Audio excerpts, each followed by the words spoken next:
Hi, everybody. Happy Thursday. It's Me Made May, day 14. We're almost halfway through. Can't believe it. I'm really excited for everybody to be here tonight. Hopefully, everything is good. I need to turn my iPad off. I have everything running so I can catch comments. But I am very excited to hang out with you guys tonight. We are going to sew, I promise. We are going to sew. But if you're joining me this evening, just share in the comments. Tell me, where you are tonight, what you're up to. If you plan to sew a little bit this evening, I'd love to know what you're planning on sewing. Hi, Nicole. Welcome. Today was a busy day, a milestone day. It was the last day of my son's sophomore year of college, which is a big deal, right? Um, and we picked up some fabrics. We are getting new fabrics arriving every day, which is kind of some of the first thing that I want to chat a little bit about. So as you come in, just say hello. That way I know you're here, and we can chat about some fun things. Hi, April. How are you doing, girlfriend? I hope that this isn't interrupting anybody's meals for the evening. I eat a little bit early. I feel like because I was raised by my grandmother, I'm on like the strict time frame, even especially as I get older, because if I eat later, I can't sleep, which is what I did last night. I really did not sleep well, and then had to get up early this morning. So you all know me and late night sewing. But what we're making tonight isn't super, it's not a stressful sew. It's a fun, smile a lot sew. I'm getting ready to cut out pieces for rug mugs. Ooh, those are fun. That's a fun thing. Just had a visit from the state today oh gosh, girl. Uh, yes, it went good, just stressful. So that's good because I know that that's been something going on for you for a little bit. 4 p.m. here. I will be breaking for supper making.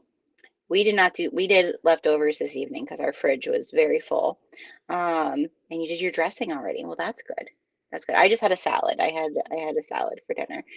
So tonight, like I said, we're gonna do a little bit of fabric fun updates, and then we're going to sew. If you watch my Instagram stories, if that's how you're finding me, you know that I'm just a little bit nerdy and a little bit uh, in love with stuffies. And I did say stuffies are going to probably show up more often, and I'm not going to apologize for it. Because I just love them. So if you remember back in January, we did these little guys, these little chicken caddies, is what they're called, and they're little chicky pin cushions. And then she'll hold your scissors. She'll hold your stiletto or whatever else you want her to hold. Okay. This is the chicken caddy is a pattern from Jody over at Ric Rac Patterns. And Jody has been teasing on her Instagram for the past couple weeks the most adorable kitty caddy. It's a kitty pincushion. And as soon as I saw it, I was like, girl, I know that I just need to make these. And listen, I love all animals. I am an animal person, but cats to me always have just had this like, and maybe it's because I kind of have that somewhat personality of like, I don't really need you.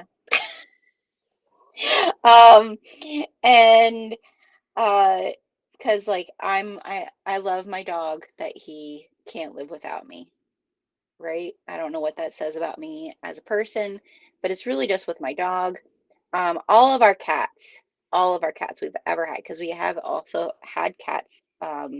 This last time was like the longest span that like ourselves, as my husband and I, did not have a cat. Because after our cat passed away, that was my daughter's when she was little. We got Apollo, and then I was like, we don't need to introduce that, right? But then We all have met Mr. Gunther. And as much as he's a little jerk, I love him, which is why I run through fields after him. So we're going to make two of these tonight, okay?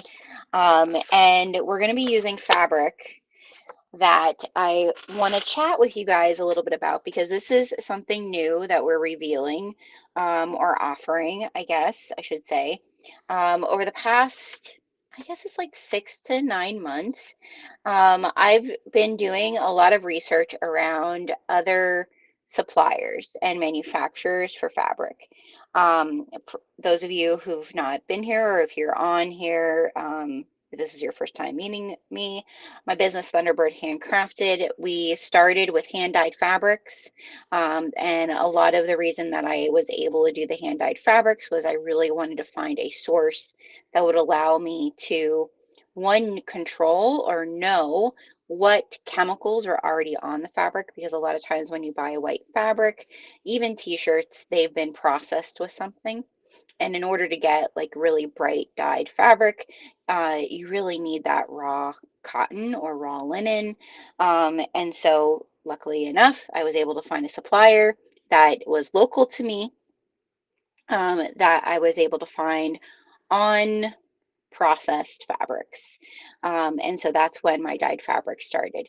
Through that relationship, I was able to connect with someone who has an eco-friendly printer here in the United States and was able to not have any of the chemical wash that goes on to your fabric. So all of our pre-order fabric and any of the fabrics that I've shared up to this point have been through the custom printing process, right?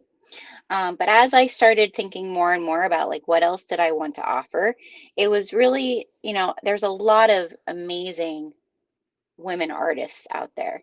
And being an artist myself, and if you're an artist who's here, um, it's hard. It's not easy to go out and find people who, like, even if you're doing craft fairs or vendor markets or trying to sell your bags, whatever it is, like, people, like, it's just hard to make a living off of what your art is. And a lot of the designers that I had either known from a past life or started to know through this adventure, were selling their designs to quilt fabric companies and things like that. And my fear around quilt fabric companies has always been a lot of the manufacturing overseas. It was one of the reasons I really didn't want to do print fabric that I like custom print overseas, because of being in the ethical fashion industry. So I have some notes that you're going to see because we're in perimenopause, love. At 45, I'm probably more in menopause. I'm doing a lot of reading lately. I'm reading the new perimenopause book. I don't know if you guys are aware of it, but eye-opening things. And so I have notes. So we just opened on our website today. You can now find it's at the very top of the page, but I'm going to share the link here. We just opened a Let's Get Quilty collection of fabrics.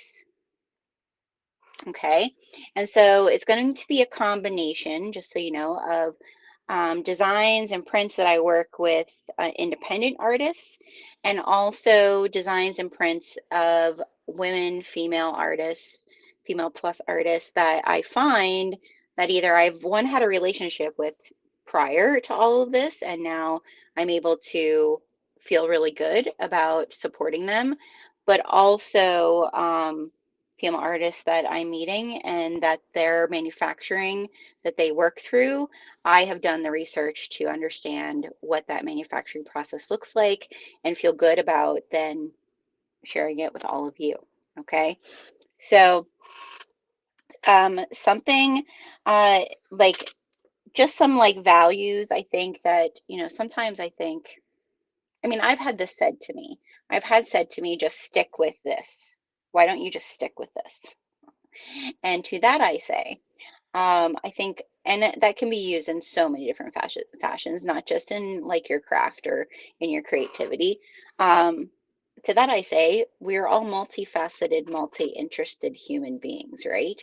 And our interests and our, um, like what we enjoy or what we want to share, change, right? And that's totally okay. And I think it's always been a more for me when it comes to like my business. Yes, of course, growing is wonderful, and focusing on like how do we grow is great.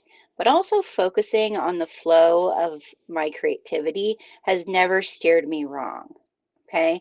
When I start focusing solely on growing, the flow leaves. And so I think like, I mean, that might be advice for any small creative business, um, is if you're focused so much on the growth and not about the flow and how that flow feels, I would say you probably are not very grounded in like what it is that brings you joy, right?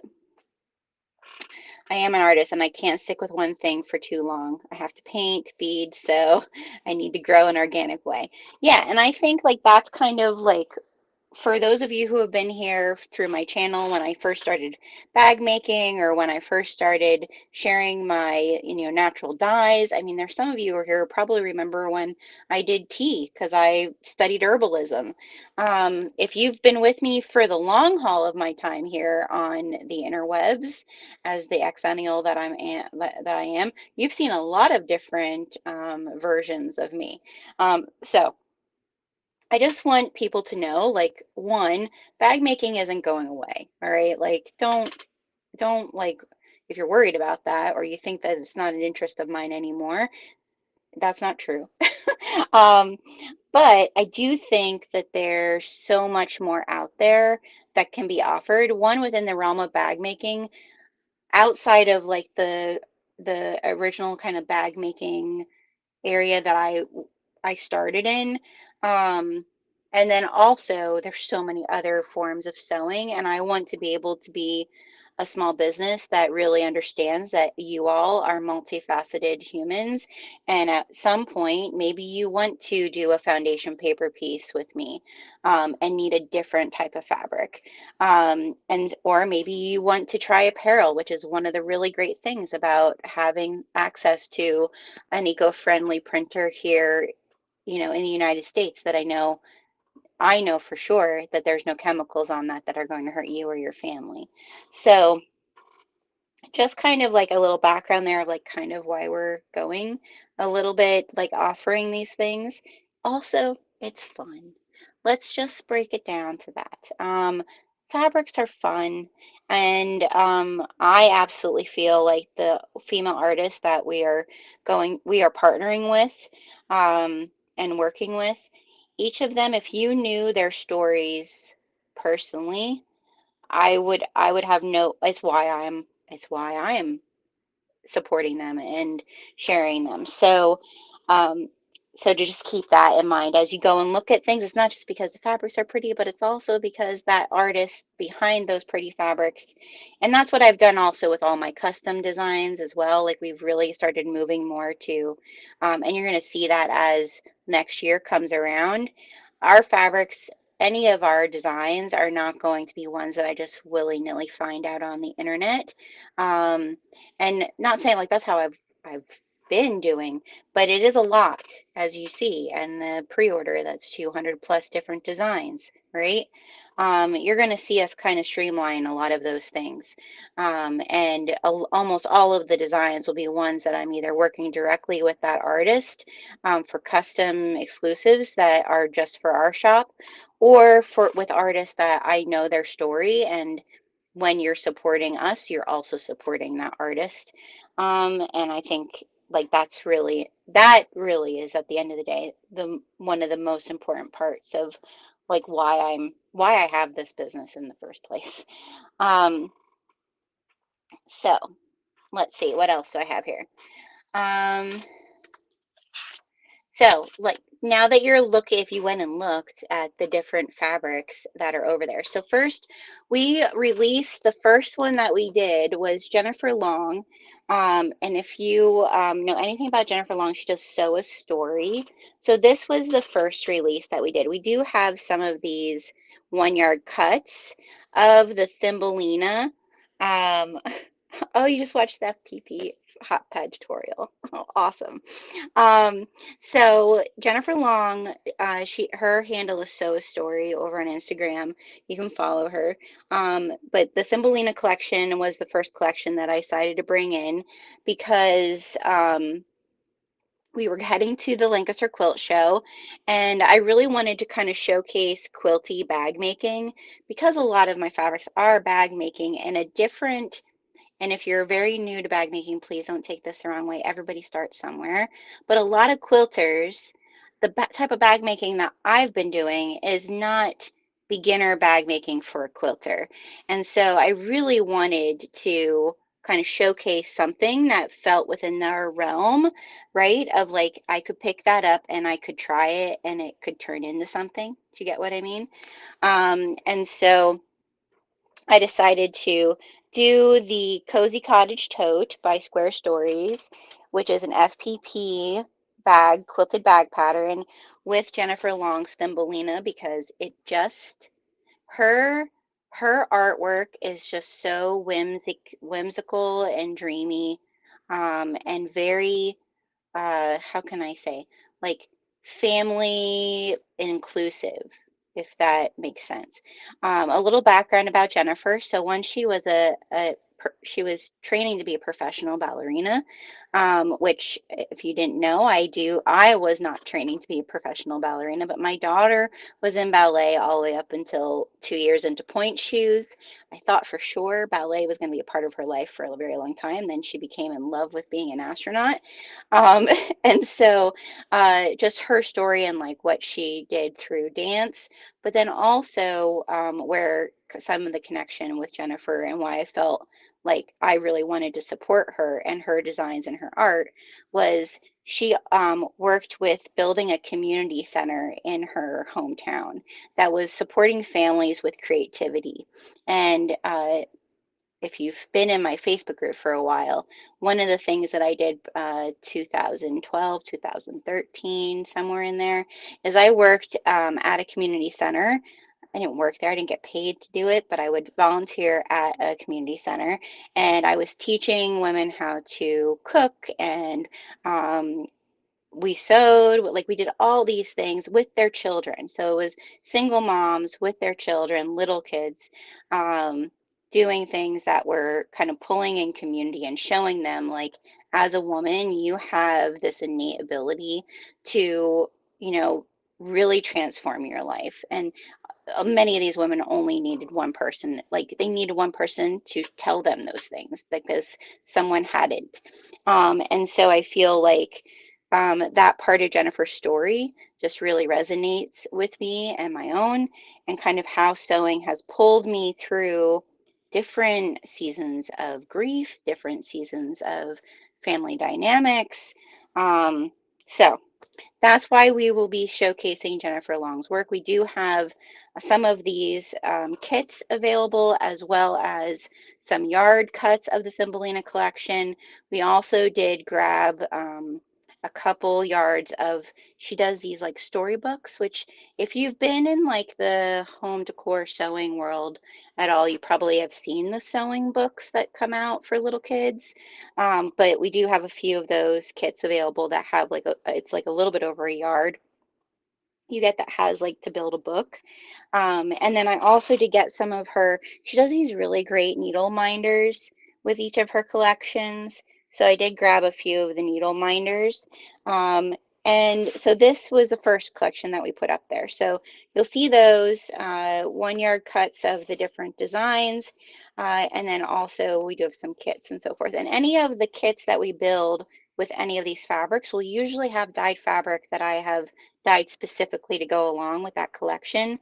And that's also one of the things we thought about doing with this is as we find these artists that we want to work with, it does allow for me to kind of look at their color palette and then look at how can I dye fabric that will go right along with it. So this is Jennifer Long. I highly recommend you follow her. She's the sweetest thing, and she has a lot of really great things coming. And like I said, we will have upcoming from her some collections that I think you're really going to enjoy. So that's Jennifer. And then, okay, the next one, Pammy Jane. So Pammy Jane is a artist. There's a lot that Pammy and I have in common. First, she's a fellow Pennsylvanian. She doesn't live very far from me. We're meeting up this weekend. And the other things we have in common is she's a color theorist, so we geek out about color. Hey, Tanya. And she's a twihard, so we continually send each other Twilight memes. And she's a big women's health, women's rights, mental health advocate, which is, if you follow me long enough, you know, like I'm on a school board, and those kind of things are a lot of the things that I focus on there within my own community. So Pammy is so unique. Her artistry is very unique. The way she uses color, you can most definitely tell she's a color theorist because she does love bright, bold colors. And I also felt like her line just adds that little bit of sass that I think many times people don't. I get told a lot that which this is just a compliment, that I'm like kind. Um, but I feel like sometimes people don't realize that there's some sass in the kind. Anyways, we're going to be offering some of Pammy's. So the first collection you're going to see over there is Quilty Helpers. And we're going to be using one of those tonight. So Quilty Helpers is just really, really fun. It's all your different quilty things, but then there's two what I call kind of tattoo prints, and we got one of them is back ordered. The puns is back ordered, so that will be in soon. But we did get Sweary Stitches, which is one we're going to use tonight, and it's so stinking fun. Um, I'm gonna try to dye a yard of this with some like kind of like a watercolor dye, like a light pastel dye, and see if it how it does. But you can kind of see what they look like. I mean, if you're at the on the website, you can see what they look like too. But we're gonna be using this one tonight to make one of our kitties. All right. So Quilty Helpers, some of them are like, this is the only one I have up because it was the only one I got to put in the yardage for. But the other ones, I have kits that we're cutting. So this is the other thing. You're going to see that not only will we have the yardage, but we are going to be curating, like I said, specific kits for specific patterns, and then having dyed fabric that go along with that collection.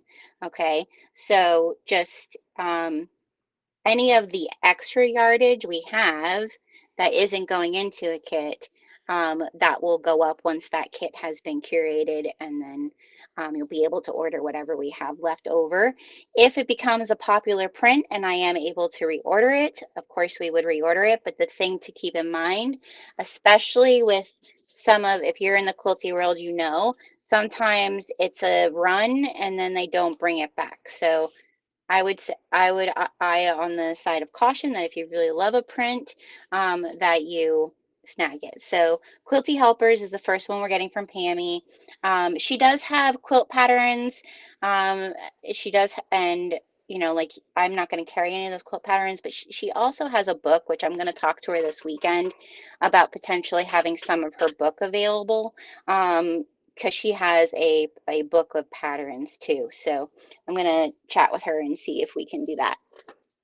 The other one that I did get up tonight is the kitty litter, which is a blender. And I love this so much because a blender, if you're not familiar with this in the quilty world, because I was not familiar with what it was called, is kind of a universal palette print that can be definitely used within foundation paper piece, but it's kind of one of those that you just add as like the blender, the filler, right? And so this is her first one, which is called Kitty Litter, and it's so cute because it has, I don't know if you guys, my light's gonna, it has little kitties and little sparkles in it, and it's just so stinking cute. And also the kitty litter kind of has in the like print, it almost has like a linen look to it, which I also thought was really unique because some of them, they'll just be a straight solid. This kind of does have like a line little situation to kind of really make it look unique. So this is the first one that we have. If, because I wanted to get a neutral for you guys, because so often I'm asked, can I do a neutral dye, which isn't, you can, but it's not going to be all neutral. So I put this one up there first. If kitty litter is one that people really love, there are, I think, like 24 or something different colors. We can most definitely get some more of the colors if this is something people love. But kitty litter is also one that is up there in this. What is it called? Ajou. It's like it's like almost like an oatmeal color, which is really, really pretty. So that's Pammy Jane. And like I said, these two women are like kind of the first, I would say. But so you know, my custom designs, all of the artists I work with are female plus artists, okay? And so, like, I'm trying to have as a feminist, intersectionality is important to me. And so I'm really trying hard to not only support the people that I already know, but also seek out and find women artists that maybe aren't seen yet for their artwork. And you're going to see some of that probably towards like the holiday and New Year time. I'm working with an artist right now who really isn't like mainstream, but her artwork is just so detailed and beautiful, and um, it's all watercolor turned into fabric. Like I can't stress enough like how much like that part of this business is really what makes me happy. And if I'm able to do that, um, I'm going to try to put it out there for you guys. So um, the other thing I wanted to say about that was, okay, so Pammy and Jennifer and any of these other artists that we're going to work with that are specifically through companies that are printing their designs, right? So one of the things that was really hard for me to like kind of step into that was a lot of the time when I was researching these manufacturers, there was very little information about how or where they manufactured their fabrics. And so I was very lucky to find that the companies that these women work with, a lot of the fabrics are printed in South Korea. And so here's a little, if you care, because I know I've shared some of this stuff before, because my background is in ethical fashion. Really one of the things that's very important to me was manufacturing practices, eco-friendly practices, labor ethics, those types of things. And one of the things that I think is really interesting about South Korea is they have really taken it upon themselves to create some very specific governmental standards when it comes to manufacturing textiles.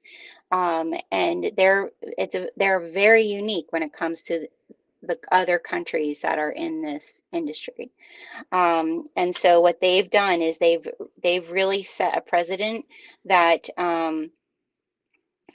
they want like they've had the highest growth in transitioning their textiles to waterless printing, which is what my custom prints are waterless.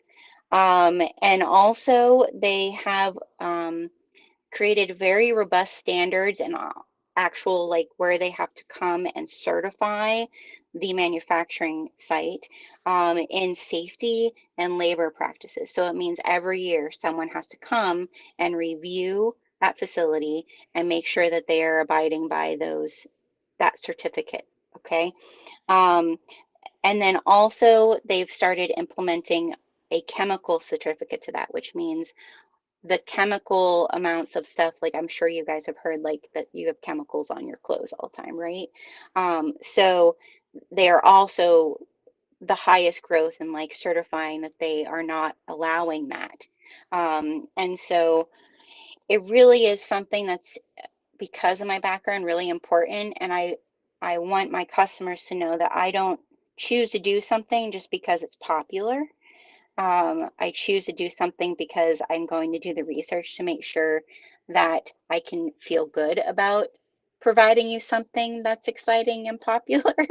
um, so I do think that it's really interesting, and you know, I just want everybody to know, like, I pride myself that these past couple years we've been able to use stateside manufacturers, but I also do believe that as other countries see how important that is, I do think it's important to support them. And if companies are supporting artists here and also making it a priority to do that, it's also something that I want to support to make sure it continues to grow. And I also want you to know these are not the large companies. The companies that could afford, that's the kind of the sad part. The companies that could afford to do these things, that have huge names as artists, um, they are not doing this. Hey there, Jason. Um, and so I feel like I've always been someone who supports the underdog or the outlier or the startup. Um, and I feel like uh, at least these two women and some of the other artists that I've chosen to debut over the next couple of months, I can tell you that if I can feel really good about it, I hope you trust me and that you can feel really good about it too if you purchase any of these fabrics from these designers. So the other thing is because they're bigger companies than me, right? Um, they can produce quantity, and what that provides is that I can actually get these fabrics at a very different cost point because obviously waterless printing, eco-friendly printing, no chemical wash on fabric. You would think it sounds like you're not doing as many steps. It should be more, it should be cheaper. It's not. And so these fabrics that are 100% cotton, some of the Thumbelina collection is actually like a cotton lawn, um, which is like our cotton sateen, um, which is a higher, tighter weave fabric. Um, I can actually provide you these fabrics at a more economical price. And I think you all know by now that I don't kind of pretend that there isn't an outside world happening right now, and that the cost of all of our groceries, all of our gas, all of the things that are required for every day are costing us more. And so I knew that if I was able to find a source for fabrics that I felt good with that were being printed or manufactured overseas, that it also would provide for you a way to continue your joy of sewing at a cost that doesn't make you feel like you have to choose between what you're having for dinner tomorrow night and getting fabric to make something new and fun for a niece or a nephew or for yourself. So that's kind of, the thought process around it. And so I hope that you will check it out. I hope that over the next couple months, I would really love one of the other artists that we are working with, which we've already started working with her through our Spice House collection, is Eve Anderson. So we will have more collections from Eve. Um, Also, our designer Corinne, who's done like a lot of our framed monsters and things like that. Like we'll still work with them, but you're also going to see that. we're going to work with some of these other companies, and primarily because those women artists, I feel like it's important to support them. Um, and I think their fabrics are fun and their art is amazing. So, with that being said, check it out. Keep watching that area, okay? Because some of the other things you're going to find there. So, in the quilty section, you're going to find our fat quarter packs. So, we've done since the dynamic fabric kit. Everybody remember the dynamic fabric kit? That we first came out with. So since we started doing that, we had fat quarter packs with tags that were in collaboration with Jade and Chris at the Heartwood and Hide Co. We will continue to do fat quarter packs. Not all of them will have tags in them. It'll depend on the collection and like what I think kind of goes with them. But right now, what you'll find over there is our fat quarter packs with tags, which is a deal. You're getting 2 of our Kaufman Kona cotton fat quarter packs as well as cork tags. And so definitely check those out. And the cork tags are exclusive to those packs. Okay. Um, you'll also find fat quarter packs for maybe other collections. Or custom design collections that I felt like all of these go together, so you could create something really neat. And then let me see what else. Quilty bag kits. So you are going to see more quilty bag kits. Um, I know never say never, but I really don't believe just because I don't I've like I said about growing and the flow. I would love our business to sustain what we have here on our farm. I'm not looking for it to be that I have, like 50 workers or like that's not in any realm of the goal of what I would enjoy. So, I don't see myself going into like, like I don't see myself going into any synthetics for sure. Like that's just not until there would really be an eco-friendly way to create those things. There are plenty of people to go to for those things. And I don't judge people for using those things. It's just not something I feel that would fit with what we share. Um, but there will be quilty bag kits. The next, so that you have the Thumbelina bag kit that's up there. I think I only have 3 of those left. Um, and then we will be releasing another quilted beach tote bag in July. And then we'll be releasing a backpack kit in August. So you're going to start seeing, starting in July, maybe like once a month or every other month, we will be releasing a limited batch. So probably no more than like 20 to 25 of these kits that are like a quilted type of bag or some type of bag pattern.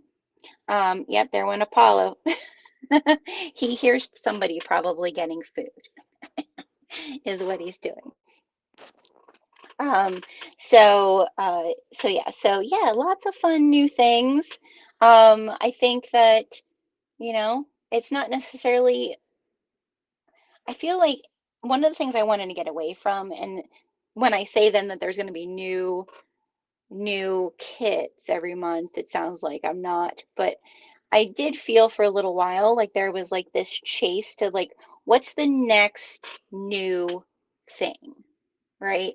Like, what can be the new innovative fabric thing? Like, I felt like that was kind of the feel of stuff. And um, I don't think you're going to see like new innovative things here. I think you're going to see new ways to take on things that I think are kind of classic and things that you will love to make or things that you will love to give. Um, and so, yeah, so there will be new stuff, but not necessarily, I don't think you're gonna, like, I'm not gonna come out with some new technology or something. Um, so because a lot, yeah. Anyway, so quilty bag kits. So watch for that. Like I said, they will be limited. Like we're not going to be looking to do like 100 and some boxes of something. Like that's just not for me. Um, with those bag kits, so this was something that I got asked a lot at a quilt show, but I have also been asked in like my DMs. So whenever we release a new bag kit, there will be two choices. You will either be able to purchase the kit without the pattern because it's a downloadable somewhere. So for those of us who are very used to being online, right? We're used to going online, going and downloading the pattern and printing it out, and we have no problem with that. But one of the things I was finding more and more is I was having people message me and saying like, I wish that this pattern was printed because I don't have access to a printer. Or um, maybe it was somebody who was like, didn't understand how to do it, right? And I would always feel like, I don't know, I feel like that isn't being inclusive with people if I'm just like, go online. So if it does have a pattern that is a printable pattern, like a printed pattern, we have built relationships with a couple designers that there will be printable patterns available. I will only have a few of them to start with, but we'll restock them if they become one that people want. So you'll either be able to choose, I want the bag, buy it, like everything to make the bag by itself, or you'll be able to choose it by and with the pattern, with the printed pattern. Um, so some of the designers that were working, pattern designers, so May, June, and Joe, or Joe, June, and May. I always get it mixed up. Ingrid, I'm sorry, but she's a FPP pattern designer. Woolly Petals, so our Goosey girl, she's coming out with print patterns, so we will have some of hers. Noodlehead, my girl Am over at Evergreen Threads, and then there'll be more as time goes on. But I want to really just state that, like I felt like every time I would be asked that, I would feel like I just want to be able to print the pattern for that person and send it to them. But if I didn't have a relationship with that designer, that's not allowed, right? Um, so yeah, so that's something else that I felt was really important to do. So you'll see that sort of thing there as well. Um, I have some other things that I thought about doing, like as time goes on, since it is more quilty stuff, like you might see a block of the month or let's build our first quilt. I've never built a quilt top, so we might do that together. Um, but like I said, I do feel like um, one of the most important values that I've been reminding myself more and more that I have is that it's not about growth as far as like the growth of my business, like the number of sales that come in. I mean, obviously, I have to have sales in order to keep it going, but it also is about the flow of how I feel about it. At 45 years old, I'm really not out seeking the what the hustle culture of it. Okay. Um, so I'm really more about the joy culture of it, right? I need to make the plover pouch. I keep forgetting about it. I'm winking at you, Nicole. But stay tuned. There are a lot of other things that are being delivered and coming. So over the next couple of weeks, as things come in, I will definitely be sharing them and definitely go over and check out our new Quilty collection of fabrics. It doesn't mean you can't use any of our other fabrics. I mean, Kaufman Kona is a quilty fabric, you guys. But I do understand, and this again was some of it is economical because we all live in the same world that we're living in right now. I really felt like it was important to me that there were ways that if you wanted to support my business, that there were ways that you could do it economically. You're looking at a girl who was raised by two grandmothers on a fixed income. So I do understand that. I can't charge any less for my custom designs, or I would. I do not make margins that other people make off of the fabric that we get milled. And I kept the margins from the stuff from overseas at the same margin that I would, you know what I mean? Like, I'm just trying to be, I want people to enjoy what they're doing. There's so much going on right now that I would rather just see people getting joy from their sewing and their crafting, right? And doing that together. So, I'm glad you're looking forward to it. All right, so let's get to sewing our kitty caddies, okay? So I'm going to just talk a little bit about Jody's patterns. This is such an easy, joy-filled pattern.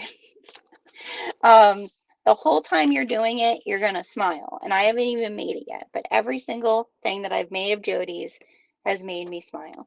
Um, it's very like scrappy, fat quartery friendly, because they're small, right? Like here's our little chickies, right? You can use all of your scraps to make these. I did add, so I bought like one of those big things of felt when I was making these to do like the comb and then to add little things onto the wings and stuff. You can totally like with felt and stuff, or I did denim for one of them that I did. You can totally use other scraps that you have. I did oh gosh, fleece. I did some fleece as like the little accessories on them. The only other thing that I had ordered was the little tiny beady eyes. Um, but and then the inside I use the little like plastic beading, like to weigh it down, other than the fill, right? But this one here, we have a little bit more stuff going on. We have a felt belly. We have a little felt face, and she like embroidered the whiskers on and the little paws. So you could totally do that. This pattern just came out today. Let me go grab it for you from Jody's website. Jody is so sweet when I messaged her and said, like, I have kitty fabric coming for my website, and I absolutely love your little kitty. Um, let's see, where is he at? Let's see, pin cushions. Does she not have them on yet? It might not be on yet because I think, oh no, there he is. There he is. She does have a thing on her website that if you buy any 3 patterns, you get 15% off. Okay, so there, oh no, is it not letting it? Error curve. Wait a moment. Okay, can I? There we go. All right. So it just came out today, but like I said, I would grab. She has so many cute things. There's no reason not to grab 3 patterns. um, so we're going to make this, and like I said, it's very fat quarter scrap friendly. And it's using the same little beady eyes. He does have a little tail in the back there. And so I'll show you kind of like how her pattern pieces are. Like I just traced them onto my fabric. She does not say that she needs, what's up, buddy? Oh, I know. The ironing board. I know, I'm sorry. He's afraid of the ironing board. He doesn't like it. And I want to order charm packs. So, Nicole, you're in Canada, right? Where are you located? It might be, if you're in Canada, it's because of it's because of that. And anybody who's overseas, if it charges if it charges me less when we push it through, I will always refund it. Okay? I mean, I will pretty much do that for even in the United States. Let me know, Nicole. You can also message me with what you're getting over on Instagram, and I can look at it when we're done too. Um, like I said, one of the things I did, because we now have international shipping for Canada, the UK, Australia, and Mexico, is we standardized all of our shipping. Okay, so it's by weight and it has specific buckets. And when the last increase went up with USPS here in the States, that was the easiest but also most economical way. Nicole, let me look at it when we're all done here and we'll figure it out, girlfriend, okay? Like I said, I feel like that's also like we're all trying to navigate this WTF timeline, you guys. All right. Um, Oh, not from me, from the local quilt store. So you went to order charm packs. Oh, wow. Yeah. Well, if you ever want to order anything from me, let me know and we'll figure it out. Um, so anywho, let's play around with this guy. So the first thing I trace out those pieces. The one thing you have to remember, and Jody does tell you, like to flip and reverse what you need, okay? Um, and then I cut out all my little felt pieces. So our little kitty litter one, I did all brown. So this one here, so her first one, she didn't do a felt bottom, which was fine with me. I interface all of mine. She doesn't tell you to do that. That's what I was ready to say. I don't think she says to interface anything. Um, but I interface mine because I just like, maybe that's the bag maker in me. I just felt like it comes together and it kind of gives them like some structure. Um, so I did interface all of mine, but the bottoms of these are felt, she calls for. And then the other thing we're going to do is we're going to add some cork tags to these because the Heartwood Hide has some really great pet tags. So on the I'm going to put it on the bottom, on the felt circle on the bottom, just because I think it's like a little hidden like thing, right?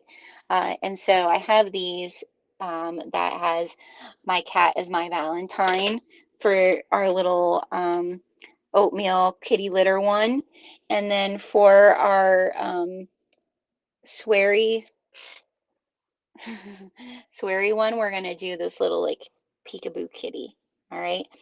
These I'm not sure if these Jade and Chris still have over in the Heartwood and Hide in retail, but I know they were retail. These are not ones that we collaborated with them on that are in our shop. These are actually in Jade and Chris's shop.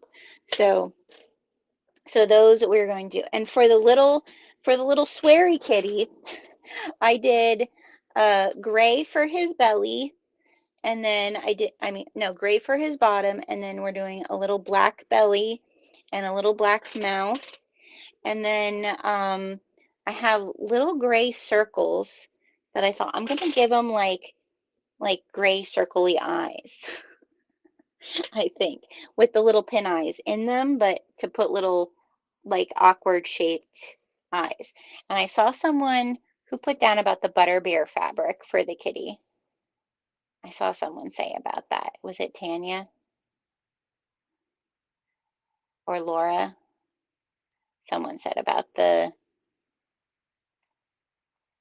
butterbeer. That would be real. I feel like you could like the dyed fabric on these would, just like the chickens, would make it look like you could do like a calico-y looking little kitty. I was thinking about using some of the Gravity Rainbow.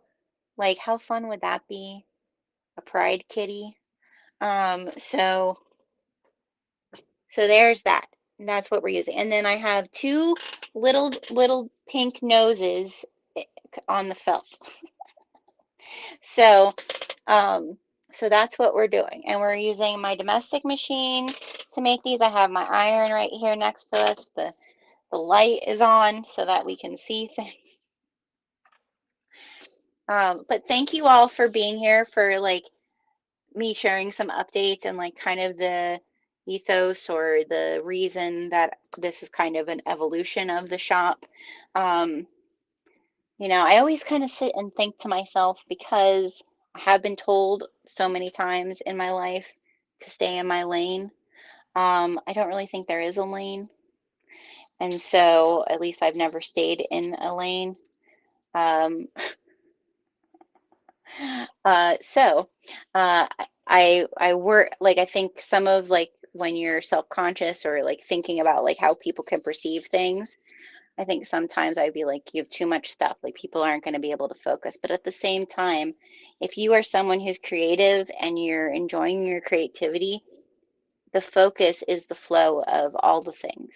And so thanks for being here for me to share that with you all. And I hope you all enjoy it and that you'll check it out and that you'll help me support these amazing small artists and also companies who are doing their due diligence that are thinking about not just my future here or your future here on Earth, but also our children and our grandchildren and our fur grandchildren, right?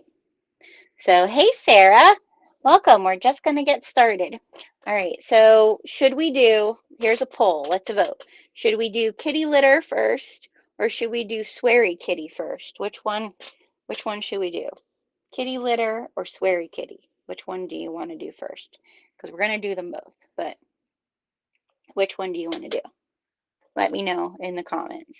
And I am going to check if I have a white bobbin because that's the one thing that I'm not sure that I have. I might have a tan one, which we might use until it runs out. I have a black bobbin.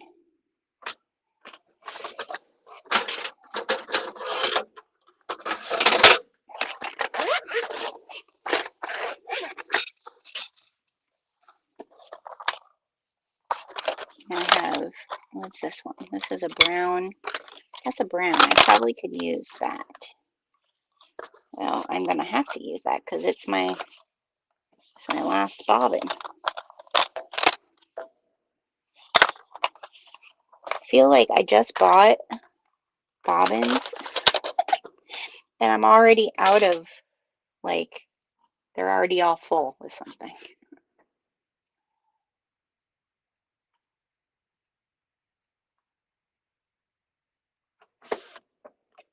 Okay. Yeah, I guess we'll use that for the kitty litter one.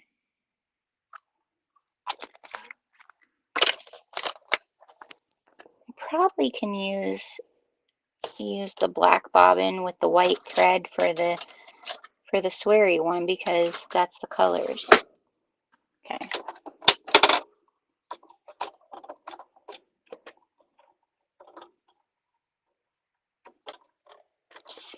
And I said this over on Instagram, but the little chickens I had made, what did I make? Like 8 of those, and I only have one left that didn't sell. Any market that I've done that I've had them there, even if it was like I only had bags and then these little chickens, I still was selling the chickens. So it's a good little price point because you're using all of your, I think I charged 19 for them or 19.50 or something like that. Because I put the scissors with them and it's a good little entry price point for somebody to get. And even if they like, maybe they don't want any of your other stuff, but they know somebody who sews, it's a nice little gift. So I think these kitties are going to be the same. If you're someone who sews to sell, I highly recommend thinking about doing it.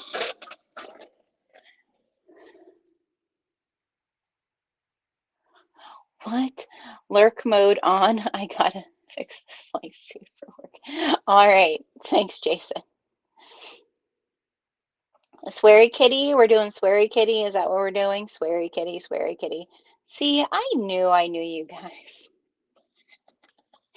The Pardon My Puns one, if you looked at that one too, definitely go over it on the website because there's a clearer picture of the sweary one and the Pardon My Puns. They are both so good. Um, and like I said, you can totally see that Pammy is our girl. Um, there's so much. But and the other, like I said, don't I think there's something to be said about Jennifer's work as well. Um, as a very young mom, and that's like I said, when I worked at the community center, I worked with other young women who were very young moms. I wasn't super young, but I was still young and not a whole lot of support because, like I said, I was raised by my grandmothers and they weren't here when I had my kids. Um, to have like someone who sees that there's so much value in like how do we support young women, um, it was like I really love how that like transfers into her design work. All right, so we're gonna need, I think I need to put on, we're gonna need the instructions, right? That's one of the first things we're gonna need. But I think I need my bodies, my belly.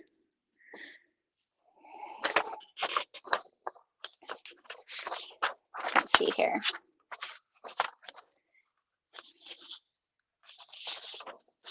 Yeah, so we need to put our bellies on,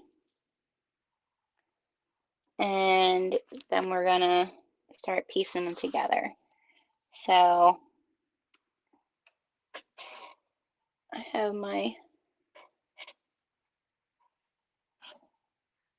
I have to see which is which, because you have to do two of like upside and two, so this is the front.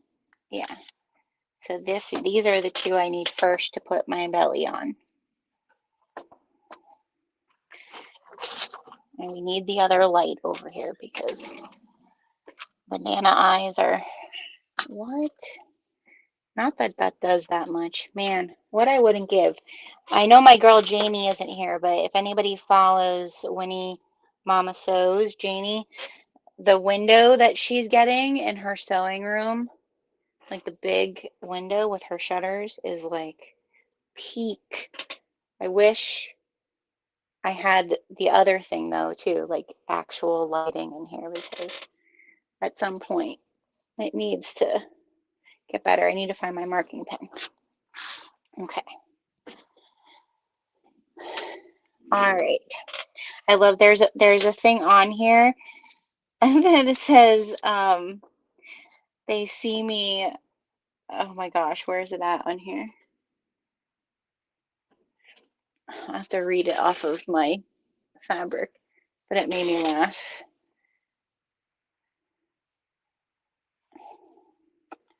Where is it now? Oh, here. They see me spooling. They hating. That made me, that's good. All right, so we are going to do,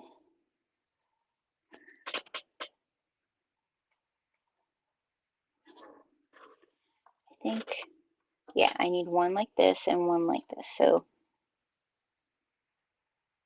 is that the same? Yeah. Okay, so we need one of each. And then we're going to put the belly. We have to make sure we're matching where the belly is going to be. So I think I'm going to use this to mark. Yeah, because she has all of the markings on here.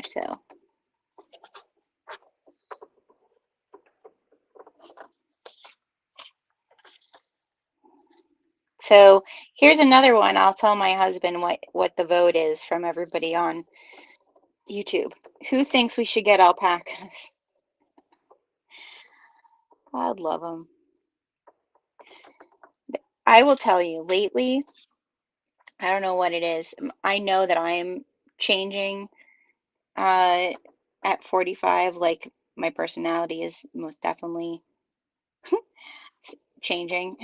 But my husband, I think he might be going through menopause too, because but there's been a few things over the past like 3 months that he said to me about something, and I've like sat, because we talk a lot when we're in the car, like going somewhere. I've sat in the car and been like, who is this person? Like flabbergasted that it's not me saying it. I'm like wondering, are we switching personalities? I don't know. But when he said to me, hey, there's someone at work that wants to give us 4 alpacas, I think we should get them. I was like, what? Wait a second. That's something I would say, and then he would look at me like, are you kidding me? And that's how I looked at him. Are you kidding me? I actually found out about it because I think he knew not to bring it up to me first, that I would be like, what are you talking about? Who are you? He actually brought it up to my daughter first, to our daughter first. And like she let the beans spill because she was like, Dad, why can't Dad just do things like for fun? I put the brown in instead of the black. Why does everything have to be like a business model for Dad? And I was like, what's he talking about? Because they were texting each other. And she's like, well, these alpacas. And I was like, what alpacas? And then she was like, oh, you don't know about it. I was like, no, I don't know about any alpacas.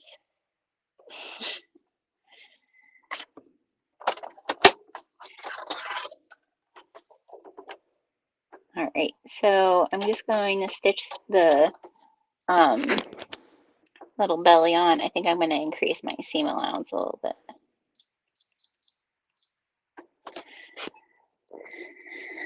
Alpaca who? Yeah, I know. Yeah, 4 alpacas. A baby,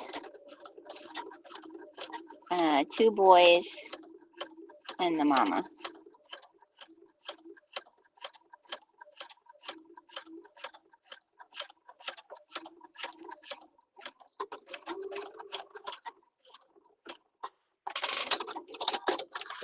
Okay, there's one little belly.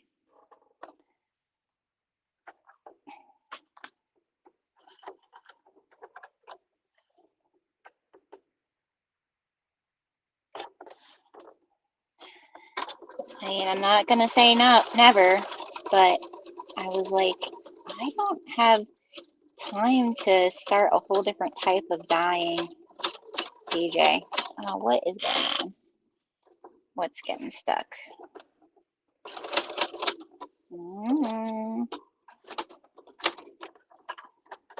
Something isn't happy underneath.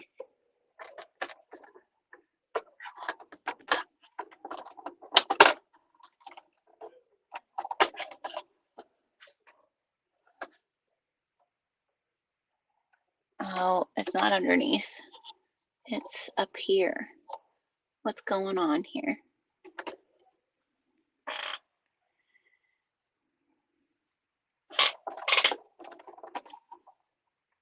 I have it threaded right, I thought.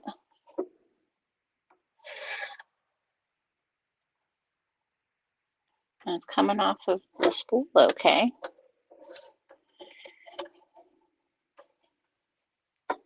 Yeah.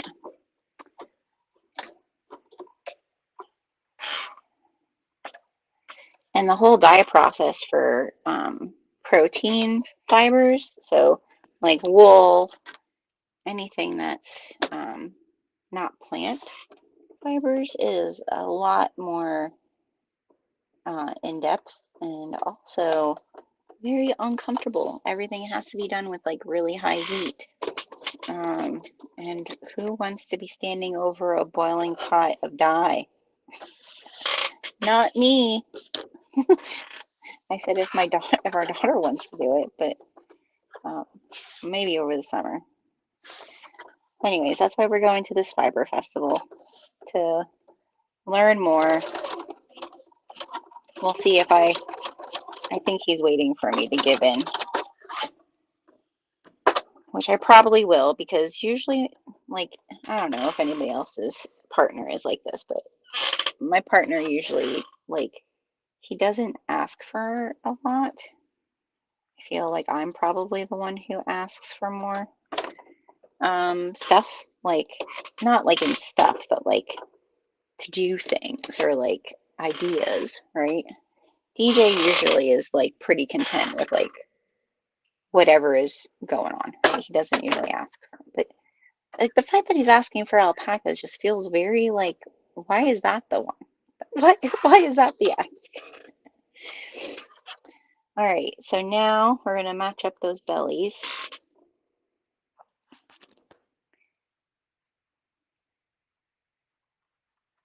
Okay.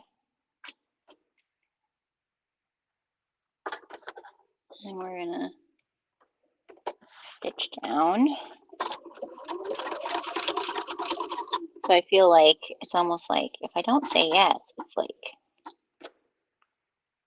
not that he, I mean, we do kind of, seek each other's, like, yeah, this is a go, right? We're married. So it's not like,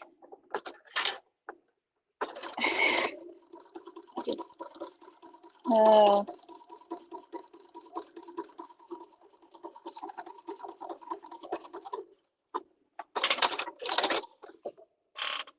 The other thing that threw me for the loop that he said we should do a couple of months ago.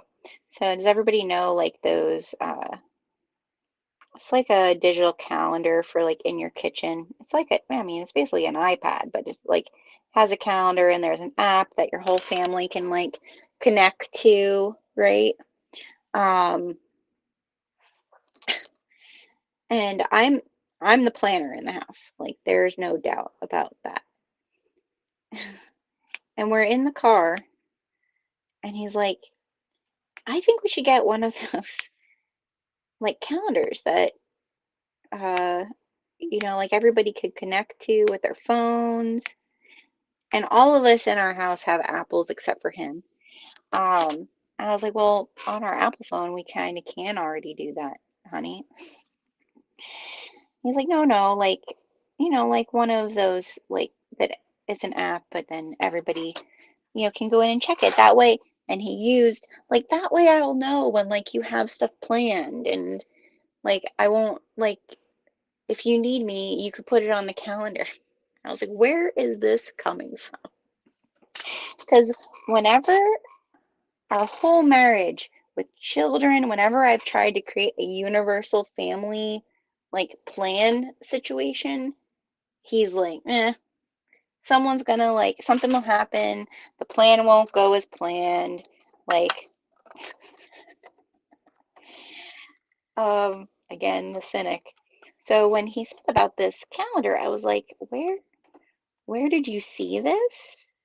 Like, and then the truth came out that one of his guy friends at work, so again, DJ's a maintenance guy, one of his guy friends at work, I guess his wife got it, and his friend was like, dude, it's great.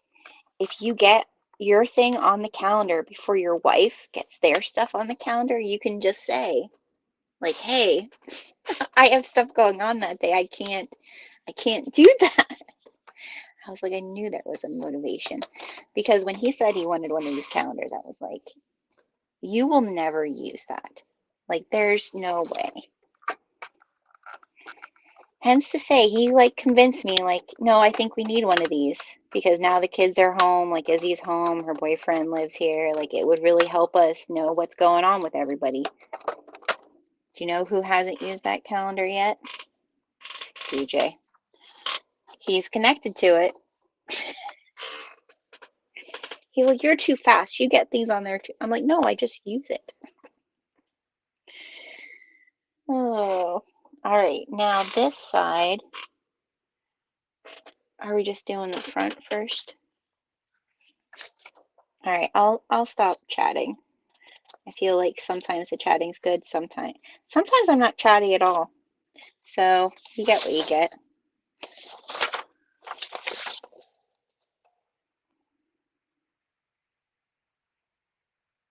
Okay, on our other side,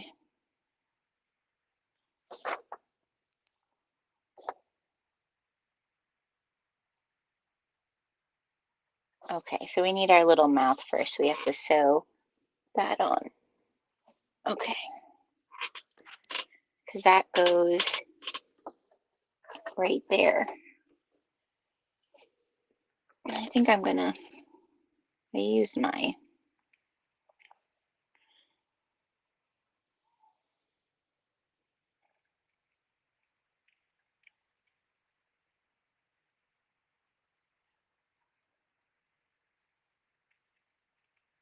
there we go.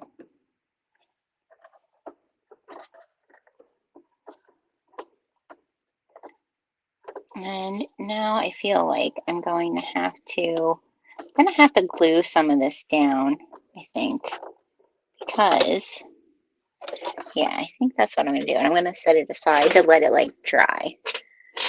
Sarah, me and my husband Mike are like that. I ask for a lot and he's asking for a dog, but I'm not ready. Aw. Well, I feel like, I mean, dog, alpaca. I feel like the dog, you have to be emotionally ready. An alpaca, I think you need to be more physically ready. My husband is the same way. He usually doesn't come up with the ideas. Yeah, yeah. Sarah's like, that's a negative for me about the alpacas. Yeah. Yeah. I mean, I love them. They're fluffy little land clouds. Like, I love them. I follow people who have alpacas, which I think is why he thought as soon as he brought it up, I would be like, and then a little bit of me is like, is he saying he wants to do this because he knows I love them so much? And it's kind of like, this is how my husband works. It's like a gift to me, but he feels like there has to be a logical reason for them other than, because that is how his brain works. Um, it most likely, to be very honest, it most likely is that. But they're a lot of work.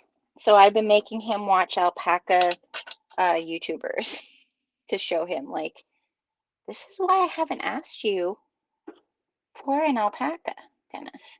Like, it's not just a cute little fluffy land cloud. It's like a whole ordeal. Like, I will follow this girl that has alpacas and like she shares like her whole journey of like getting alpacas. Because if you didn't know, alpacas were a money making like pyramid scheme thing back in the early 2000s.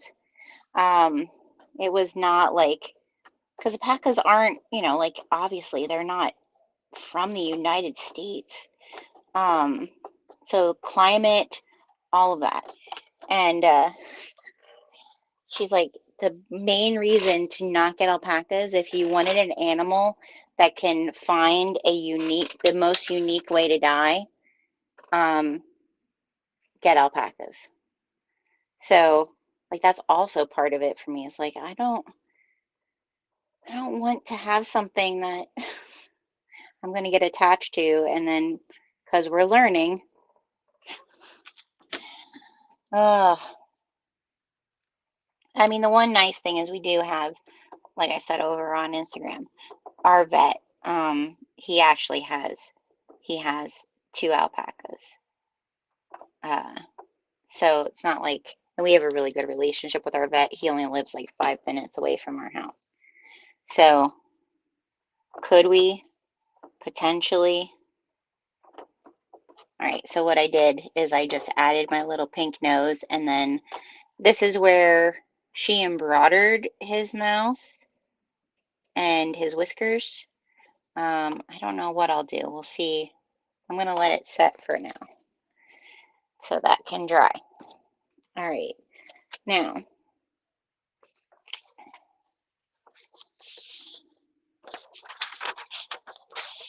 it has here that you could put your eyes on, but I have little like pin eyes that are really easy to put on when we're all done. So I'm going to wait to do that. Um, so now we're going to do the tail and our paws. So let's get our tail. And this is where I'm nervous because I do not have, I mean, I do have a smaller, what do you call the pinchy things? I always forget the name of them.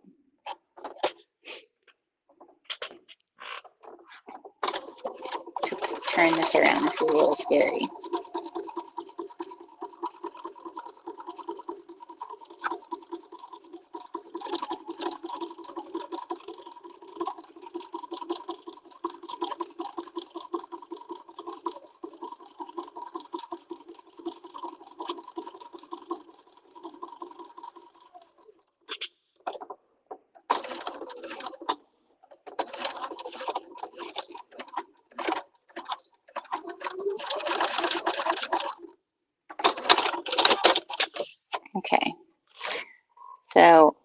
There's our tail.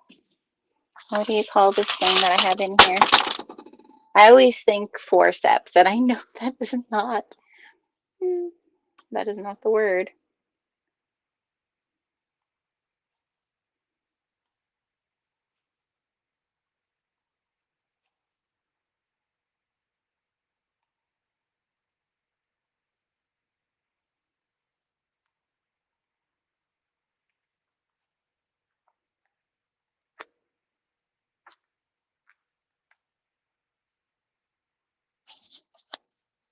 Hey, buddy.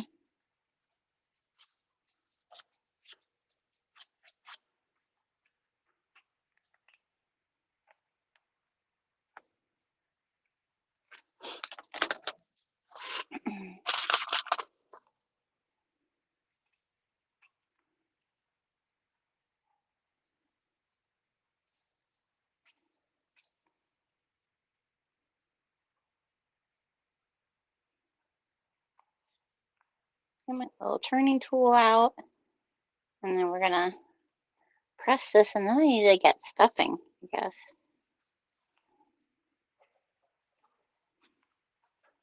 Oh my gosh, so cute.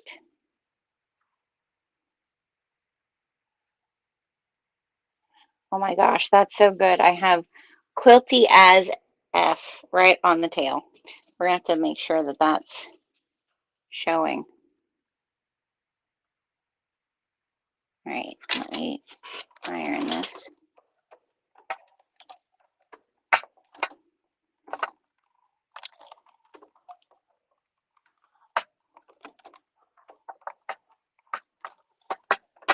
All right. So there's that. Now our paws and our ears, I think, right?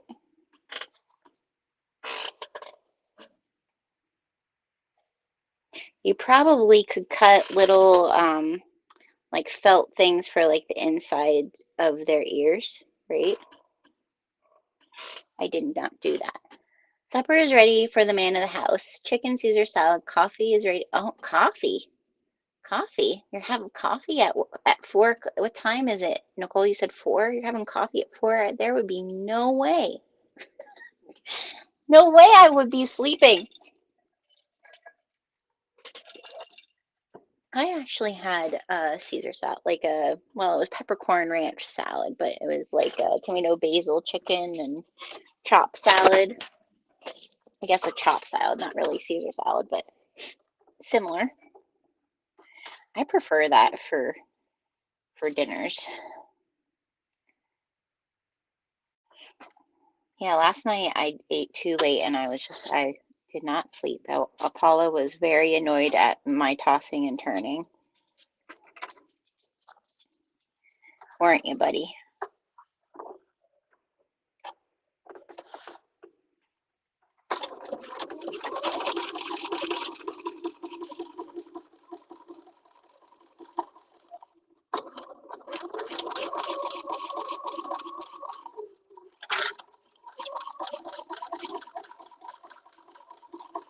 Should have seen him today because like I said, we picked up my son and like he was like moving out of his dorm room. And so we were waiting for him at the back of our truck. And all these other kids, are moving out too. And Apollo, I think he thinks everyone is there for him. Like all the kids that went by, of course, are like, oh, can I pet your dog? Or your dog, look at his blue eyes. And Apollo just like eats it all up. And like, to the point where if someone wasn't like paying attention to him, he like would bark at them like, hey, you're supposed to come over here. You're supposed to give me pets. Say how gorgeous I am.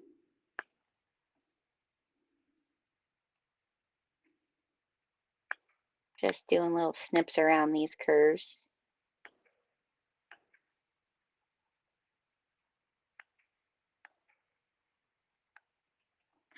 Okay. I'm going to turn those Right side out.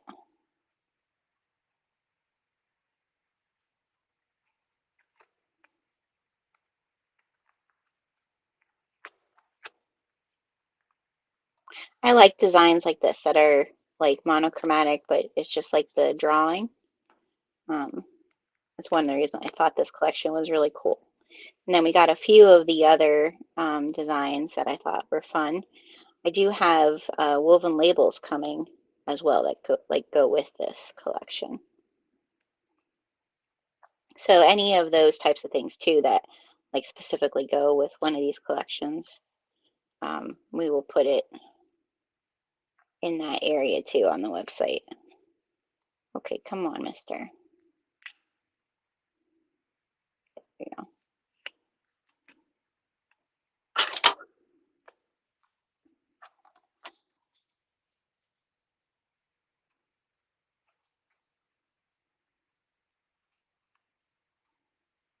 Anybody ever read that book, Outliers? I read it a long time ago, when my daughter was, I think when Izzy was just starting high school. I forget the name of the author who wrote it, but it's a really interesting book. It kind of talks about uh, like people who like choose to be a part of like a group, and people who kind of end up on the fringe of groups, and like what it means, like how each different type of person and like success, like how they define success. It's kind of self-helpy, but it was also like research based, and it goes into a lot about like when you're born, which I thought was interesting. Like if you're on the older end of your class group, right? What that does, it very interesting. Um, I've been thinking about that a lot lately. I don't know why. Maybe because I I always have felt like I don't fit in very well. That I don't well, and probably I don't know. I've never necessarily conformed to a lot of stuff. I mean, I'm sure there's many things I don't even realize I conform to. But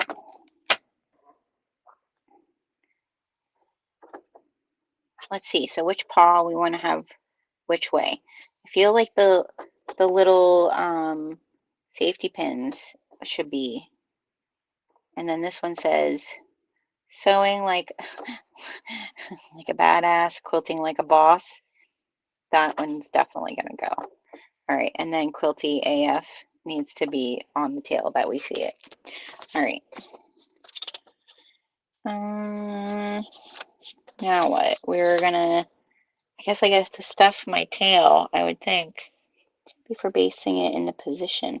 Oh no, we're not stuffing it. Clip the seams and turn the tail right sides out before basting it in position on the right side of the main clip. And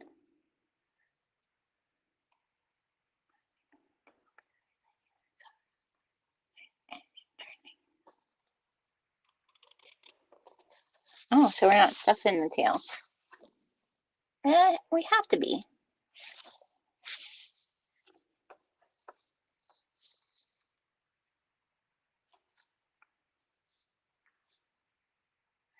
I mean, I think that only stuffing up to the line.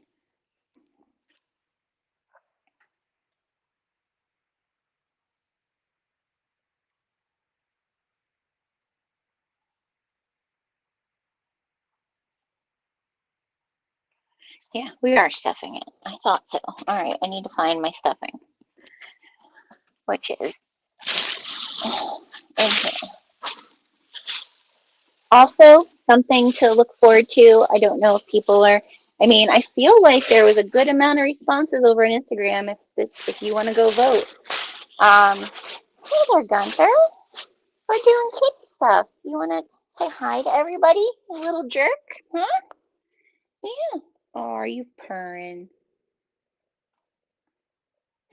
You guys hear him? You're a jerk, but sometimes you're cute. Yeah, you're a jerky, but sometimes you're cute. Yeah. What were you into? Ow! See, you're a jerk. Go away.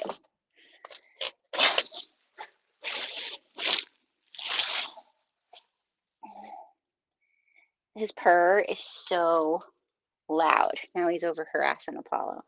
Um, he does this thing. I've never had a cat do this. Never, ever have I had a cat do this. If he's up here when I'm sleeping, he will choose to like find some place to sleep on you. Like he has to be like on your shoulder, on your leg, on your foot. And he will purr so loud, like vibration. Um, I've never had a cat purr like that. Loud, so loud. Oh, see, he's harassing Apollo. He wants to he wants to rough and tumble with him.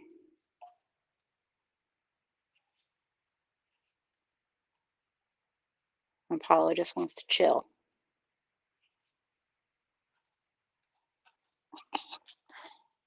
He's gonna get you. You know better.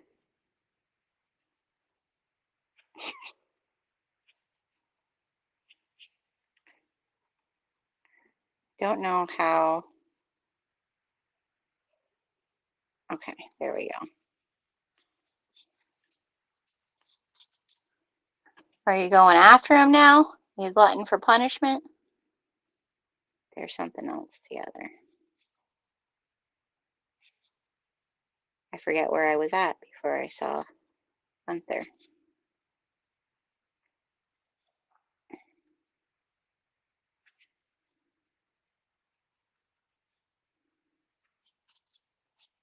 Oh, I know what I was going to say now as I think about this stuffing. Um, so I do think one of the things we are going to do starting in the fall, one of the things I'd love to do is instead of like a quilt block of a month, a stuffy of the month.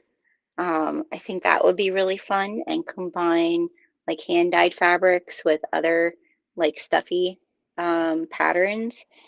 I've been really thinking about maybe offering like some type of just like a small group subscription.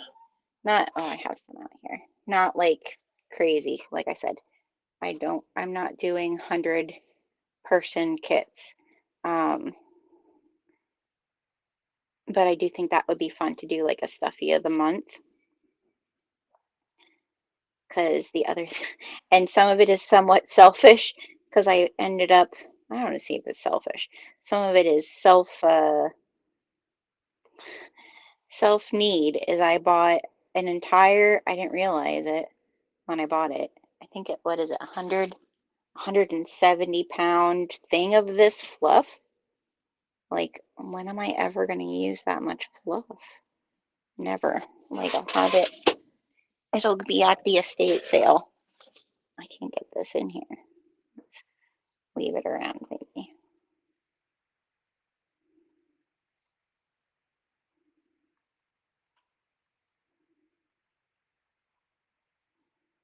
If anybody needs fluff and is in the tri-state area,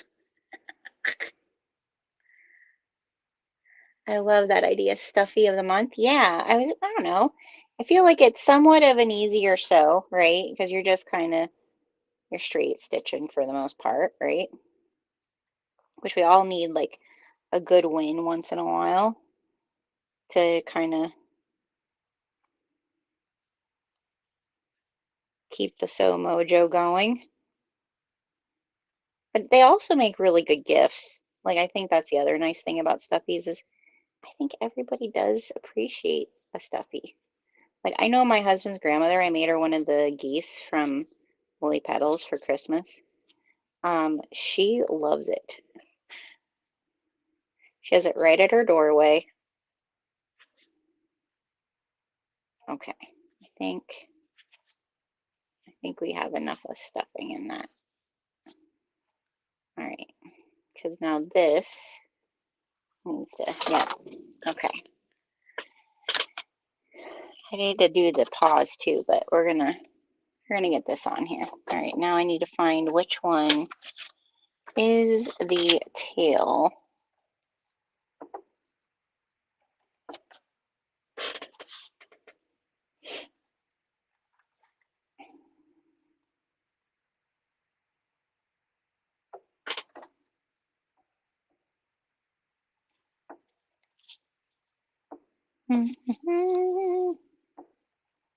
Yeah, I guess it would be here.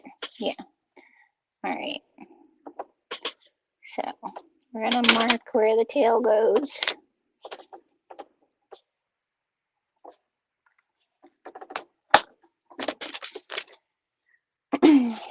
And will this, yeah, there we go.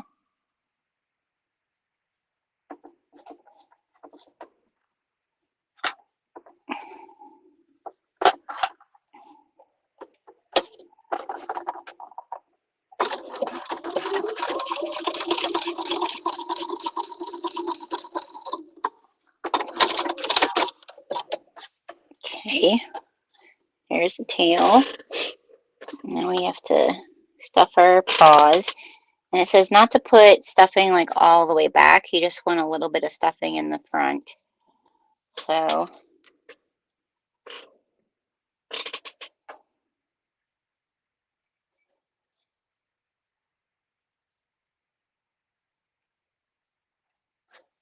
oh, Apollo wants to go out.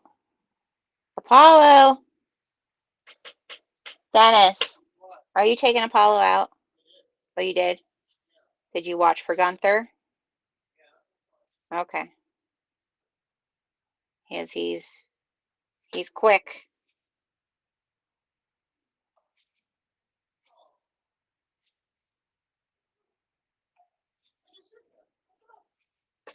He's waiting for Gunther to attack him.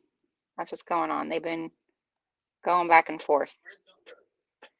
He was up here. I don't know where he is now. That's why I said to make sure you knew where he was.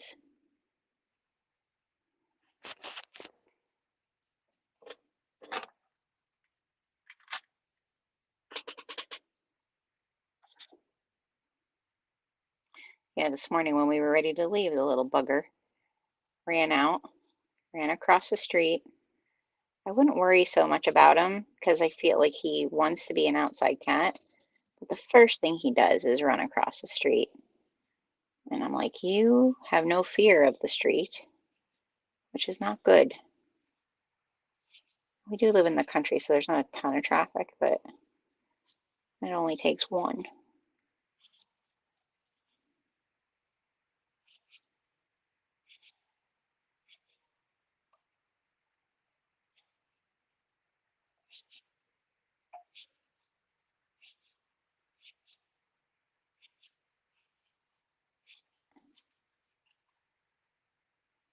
There's a little bit more in this one. Just a little bit.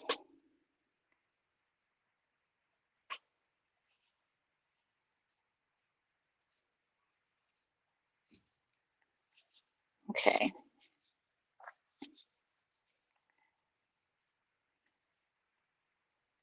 There's our paws. Okay. Now, going to attach our paws to our front. Oh no. Did I miss a step? Yeah, I missed a step because we want to attach these guys together. Keep our tail out of the way. I told you. Get ready, you guys. You're going to see the menagerie of the two of them because I think Gunther is attacking them. Is he attacking you? Huh? Gunther hides. You know how cats like hide and then go and attack? That's what he does to Apollo.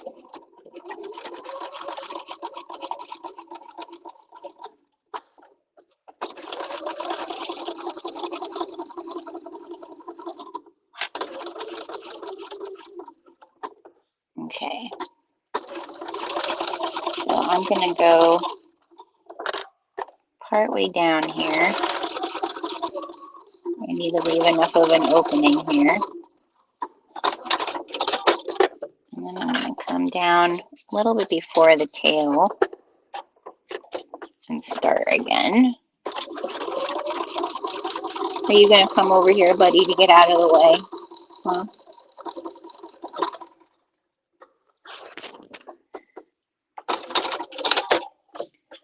Okay, so there's with our little hole to fill. Okay, now we're going to get this, and now that that glue is dried, I am going to start, I'm just going to stitch this instead of, I think I can do it.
That ain't bad.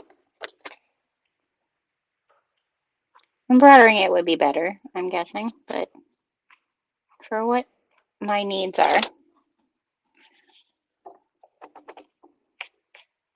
to clip that little thread there. Come here. But there we have our little kitty face. All right, now we have to find where his paws get put on.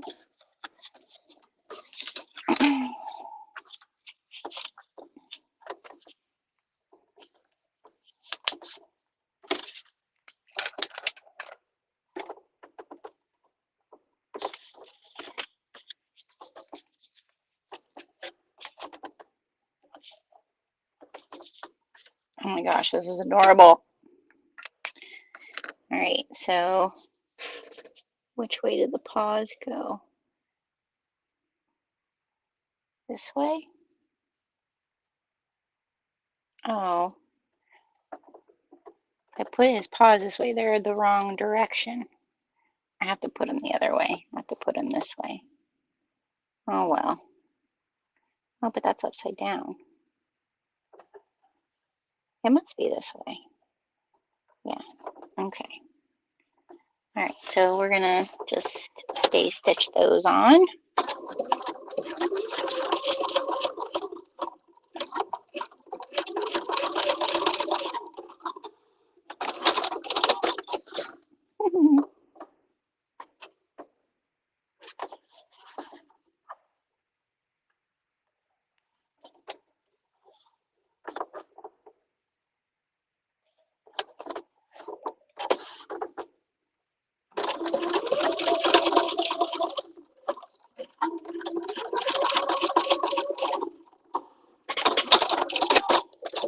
Okay, now we need to do our little ears.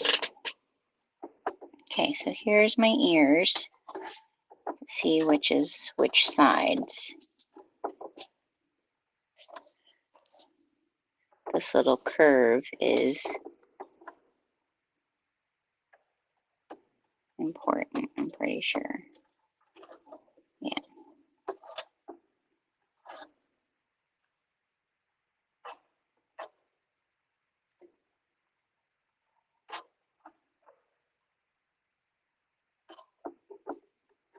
There we go.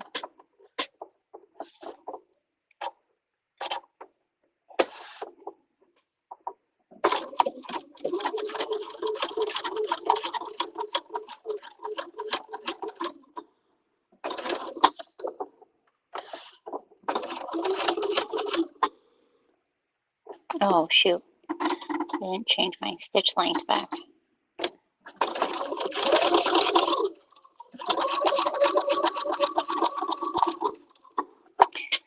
before I got on live, I started watching on Hulu. There's a documentary about Richard Simmons. It might break me. He was such a good human. At least I think he is. I'm hoping that there's nothing in there that's gonna ruin. Maybe I don't need to watch it. Maybe I don't need to know. I was starting to watch it.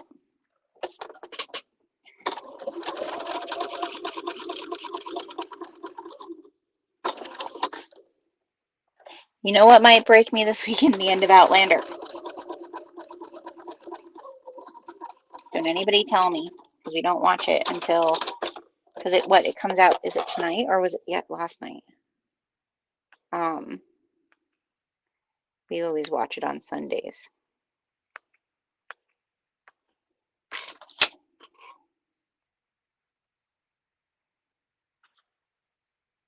But I'm gonna take your advice, Laura, and I'm gonna get it on Audible and I'm gonna listen to it. That's gonna be one of my garden listens this summer is gonna be Outlander on Audible. Oh my goodness, these are deep, little babies, little baby ears. Cute.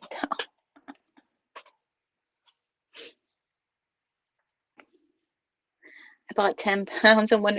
So originally I had bought a big box when I did the pillows, the quilted pillows, floor pillows that I used to make. Uh, and I forget how much that one was. I thought I was ordering the same thing. And when it came, I was like, this is like, I mean, I made pillows, so I used a lot, and I could have never used that amount. So I think the stuffy of the month, it's happening based out of necessity as well as desire to make stuffies. Okay, let's see. So we're gonna here is going to go there. I should have marked this beforehand. Remember that next time. And ear is going to go there.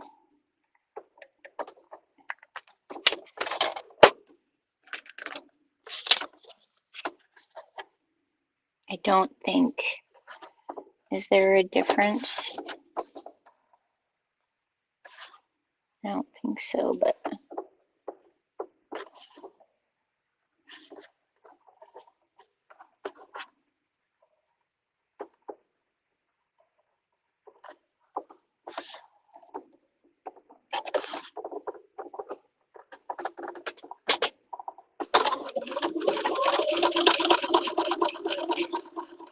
and this fabric is, there's a definite, like with the weave of it, it really does have a very nice, very similar to Kona weave. So, and like the weight of it, like I said, I interface this just because I like a stuffy to be a little stiffer. But for quilting purposes, this is like really nice weight fabric. Okay, and even like if you're going to use it in bags, I think, like seeing how this is with the 101, because that's all I have it interfaced with. I think you could definitely, for bag making, it'll be really nice. All right, now we're going to put the two together. We're getting a little kitty out of it.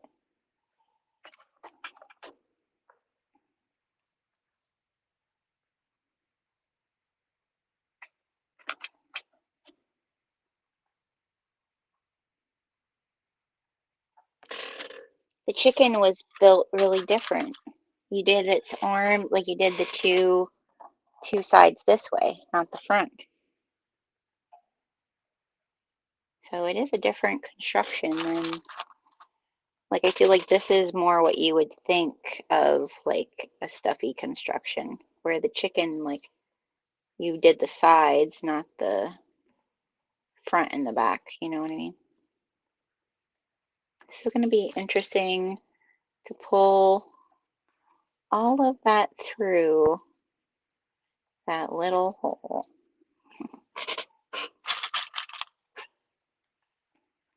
Yeah, it is coming along.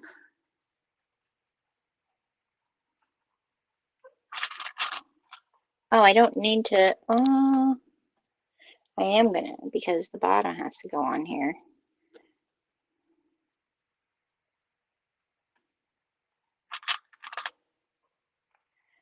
Okay.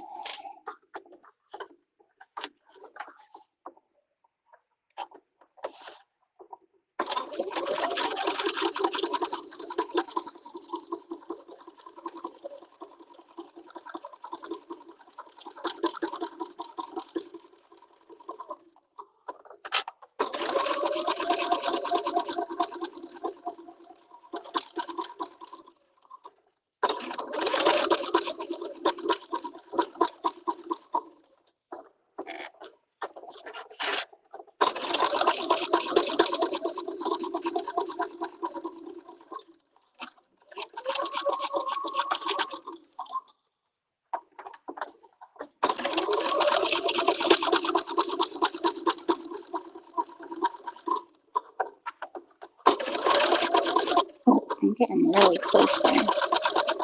I'm gonna go back.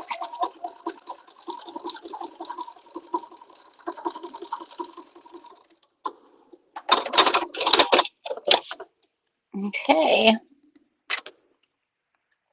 I'm just gonna do a few little clips along some of these curves, just not into my stitches.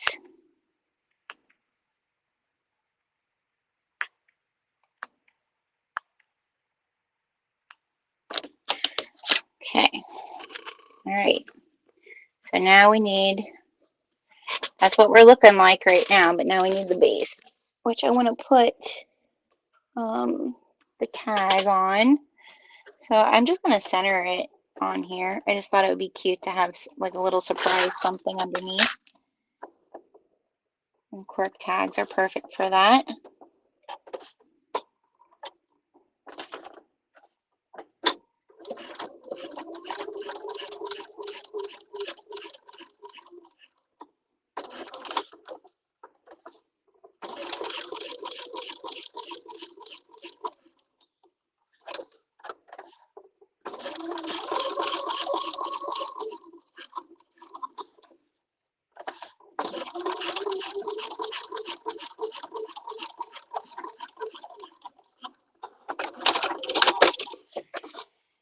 Okay, now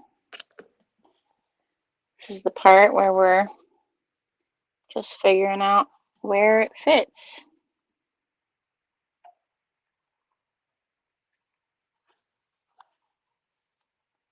This is also where I have found using stabilizer on something that has a round bottom is actually really helpful too.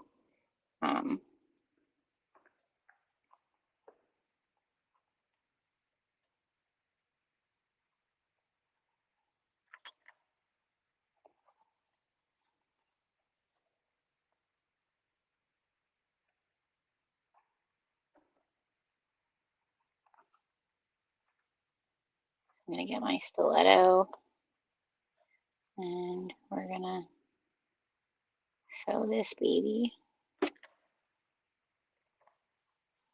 all the way around.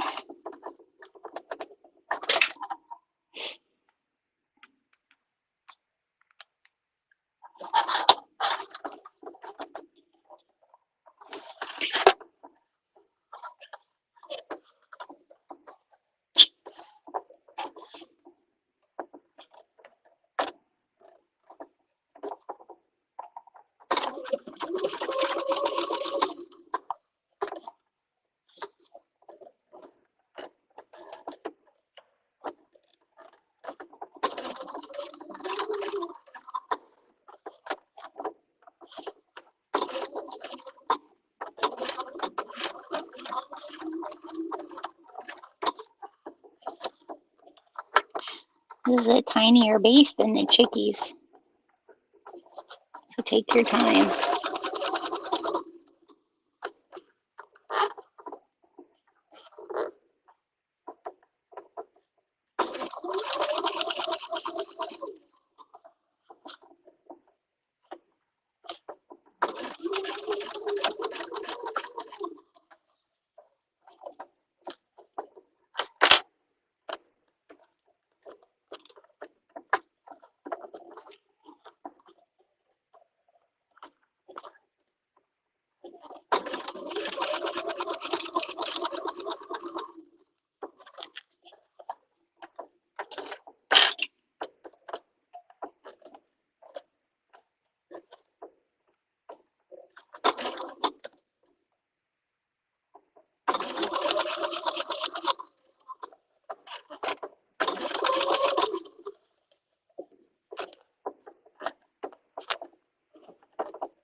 There, there it is. It's not perfectly round, but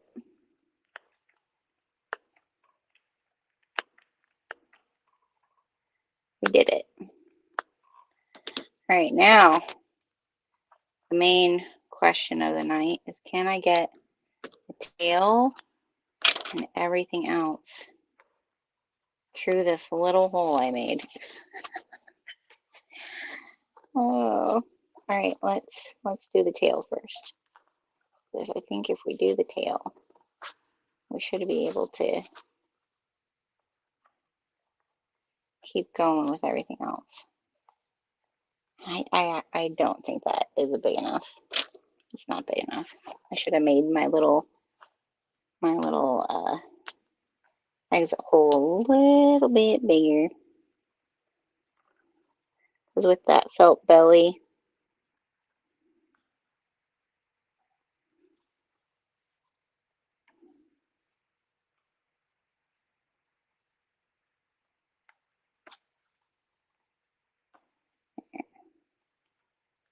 okay.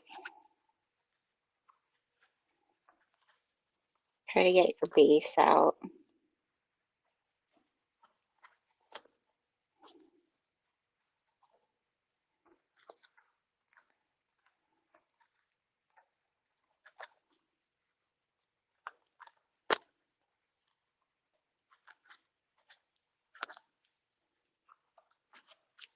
There we go. Okay.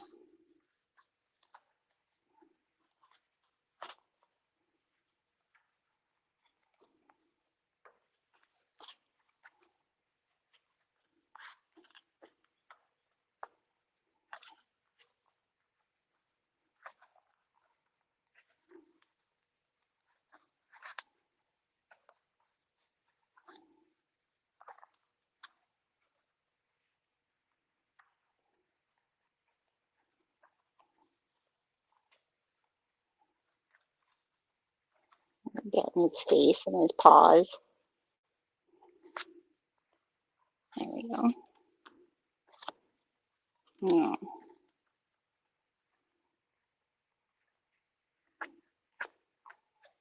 There we go. Oh my goodness gracious. Oh my gosh. He's adorable. Oh my goodness. Too stinking cute. Make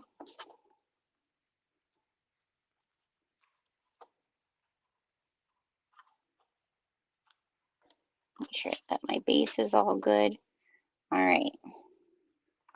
So now we're going to stuff him. He's so cute. I'm over spell check. I certainly don't need to make me look. Oh, girl. Hemostats. Yes, hemostats. That's what they're called, not force.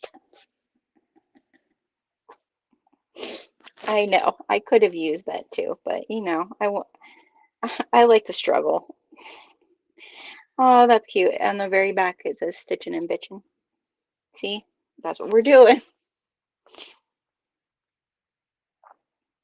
Oh my gosh. Adorable. All right, let's throw some fluff in here.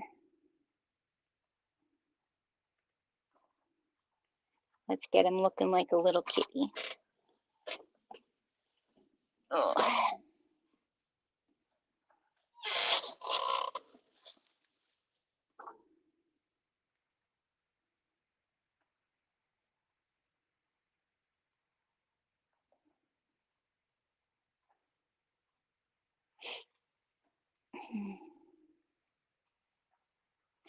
Tomorrow we'll work on the dress again, which we'll be using one of Jody's patterns for that too.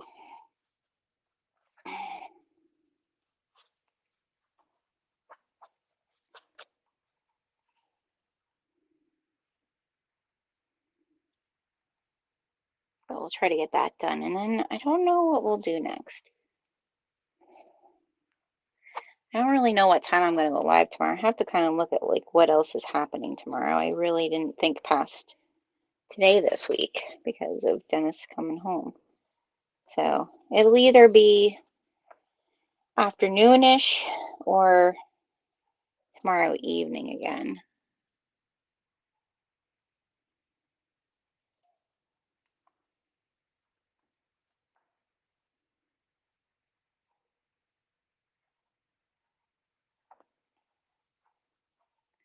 Oh, and I just got something to do the die kits for the ice dye class. That would be great to keep up here in my sewing room. I bought two of those funnels that like you can change out the bottoms, like to have different size funnels. Do you know what I mean? It would probably be good because I'm going to put those little like plastic weight beads in the bottom here. It'd probably be good to have that because then you could just stick the funnel in and pour some of those beads in.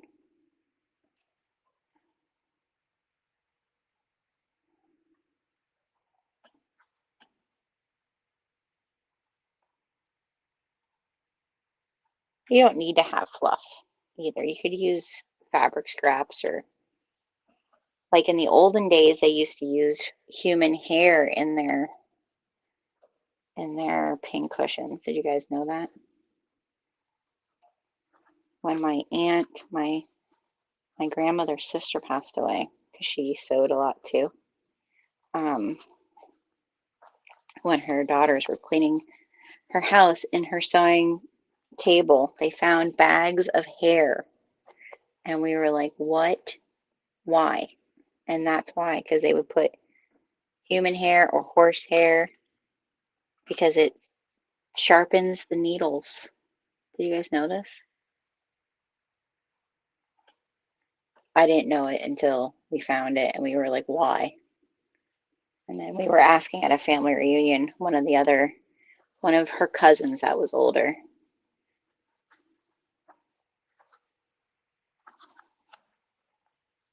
Oh my God. Look at this guy. He's so cute. So cute. Okay. Um, all right. So now I want to put some of those leaves in, which I think, yeah, I have that up here.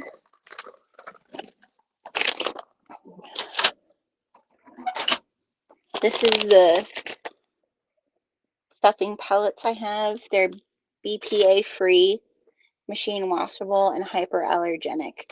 It's Vivid, and it's,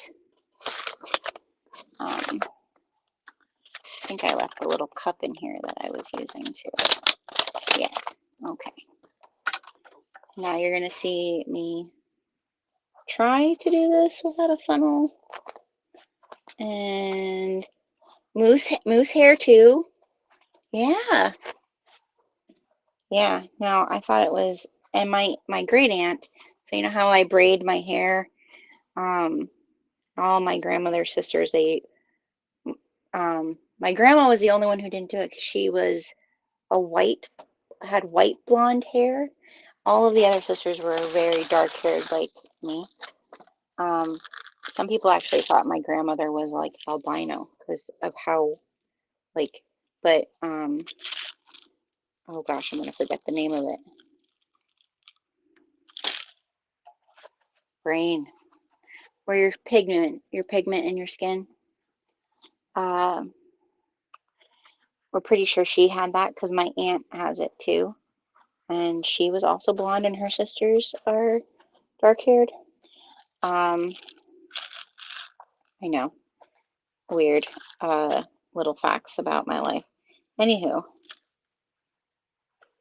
my great aunt always braided her hair in like a crown braid, and she would not use any um, bobby pins or anything, like no ties, no little rubber bands, nothing. She used her hair like from her brush. Yep, I need to bring that little funnel guy up. Gunther's gonna have a good time with the ones that are on the floor. trying to move the fluff out of the way so that they go down where I want them to go.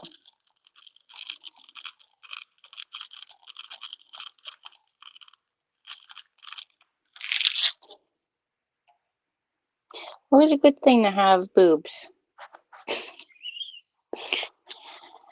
I'm full of it tonight. No filter.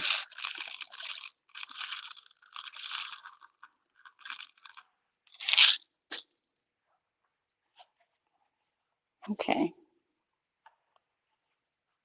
I think that's enough of those little guys. Okay, so now I'm going to put a little bit more stuffing in there, like in his butt. I'm going to push his butt out.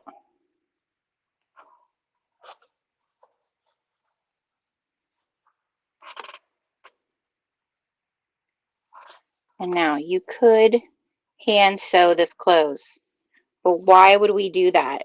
Why would we take the time to do that? Nicole, I'm glad someone is enjoying. I mean, honestly, that's what it's meant for. And I'm just going to take one of my little woven labels and stick that in there. And I did this with the chickens, so I should be able to do it with the kittens. I'm just going to put it under my machine, and we're just going to stitch that closed. Just don't want to stitch his little paws.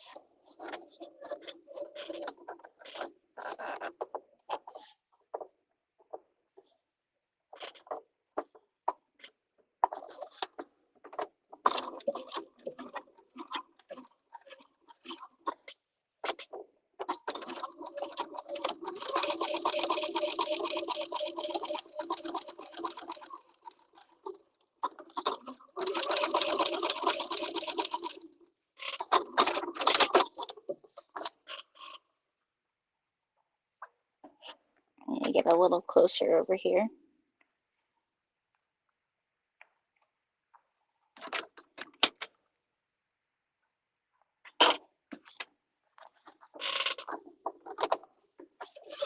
Because I am going to do some, I think I am going to do some embroidery stuff on these guys.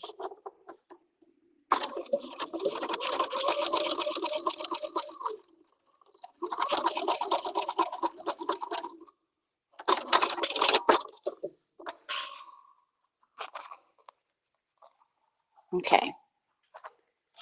So there's that. And then you're going to just, I think, because like the chickens, I just stitched, you probably could stitch the little paws, like put a little slip stitch there to stitch them together, right? Or a helping hand of sorts, yes. So you could like just stitch their little paws together. I want to see, I think I have those little scissors that I got off of Amazon up here.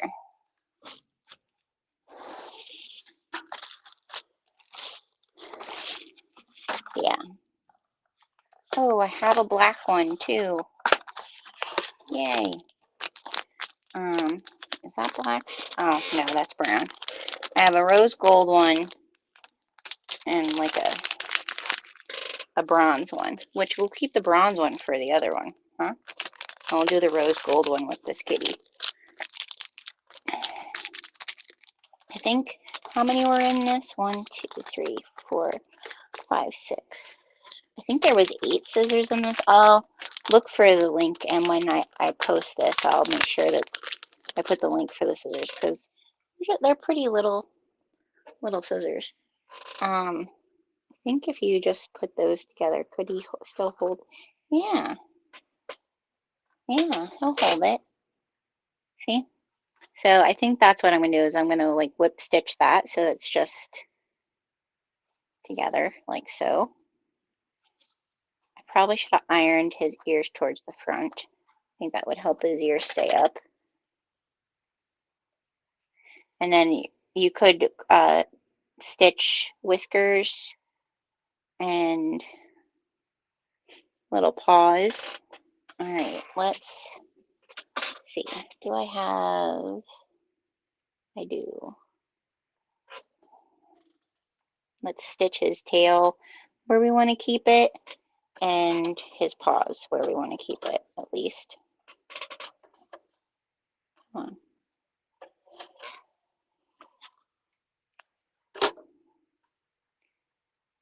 How fun are these? I feel like this is something where if I really was only sewing just for fun, this would be an addiction. Like I would make a lot of them.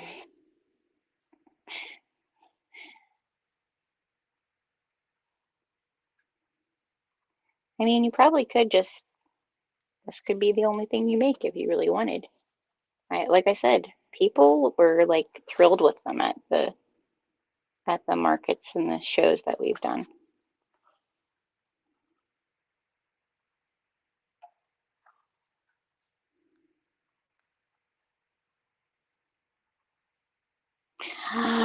Laura, I was just thinking about Twilight. You should totally do, you should figure out how to do a rat.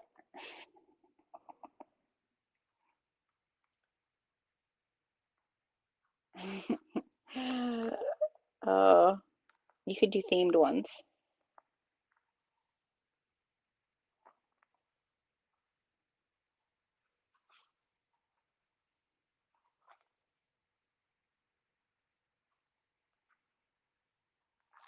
for Twilight, is what I'm saying.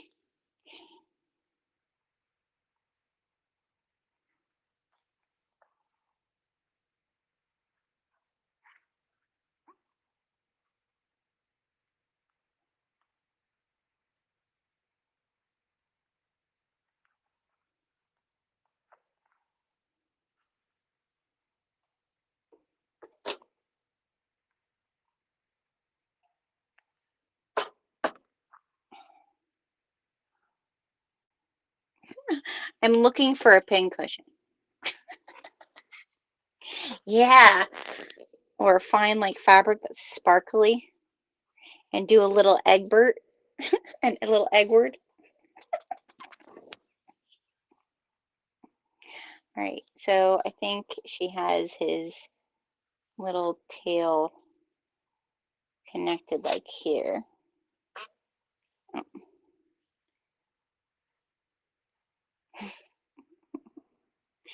A wolf. You could do a wolf.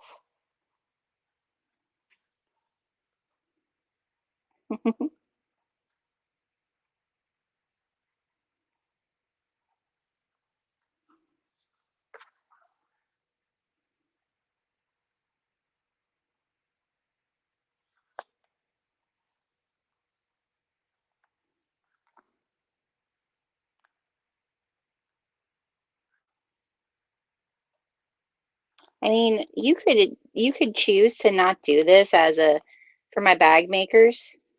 You could choose to not do this as a pincushion. You could totally just turn this into a cute little stuffy like bag charm, right? Like you could just have something up top here that turns it into a cute little stuffy bag charm. Totally doesn't have to be a pincushion.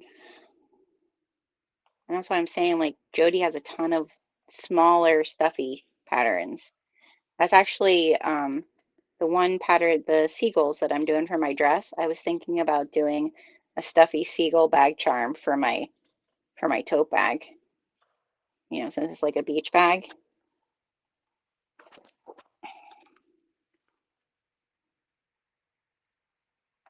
And then, it gives you something that's a different price point than, your big bags and it can pull people in.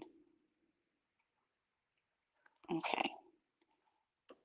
What do we think so far? Like where I have his tail and everything? Pretty good. The plaid or Bella's bed print would be, oh, yes, Bella's bed print. Yes. That would be awesome. Yes. All right. So now the last thing, I have a little thread there, that we're going to do with this guy is I want to look and see how his little gray eyes, if I want to do little weird gray eyes, or if I want, because I have to find my eyeballs now. Not my eyeballs, the eyeballs that I wore. The eyeballs that I got, let's see, the size of them is, does it not say the size? I'll have to put that link up for you guys too, because they're like little tiny, they're like pin size. They're small. So before I do that, I'm gonna put some glue on his little eyes. I made one like a little bigger, one little gray area bigger than the other. So I don't know if it's gonna look awkward, but he's unique. He has spots.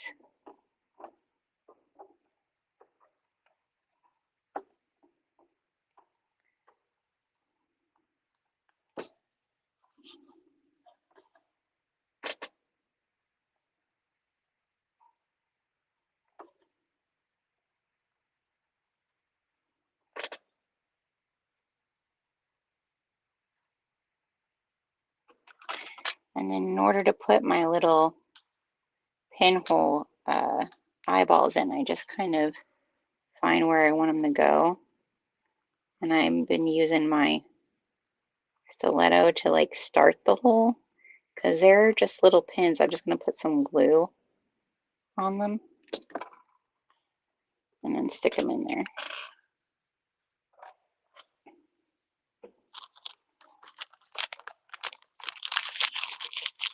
Yeah, you could totally just make them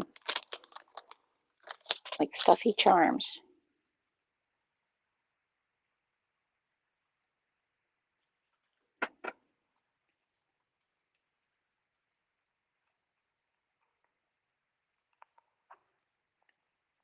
One.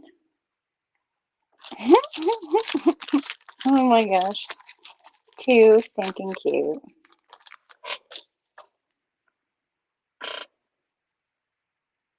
Well, I'm going to say this right now. So far, my favorite we made things are those everyday culottes. I really, really like those. I feel like I want to make more of them. Um, and this. Not that the other patterns aren't great, but come on. Did I not get the hole?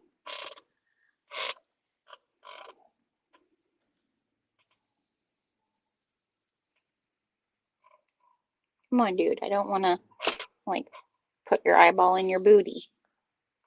There we go.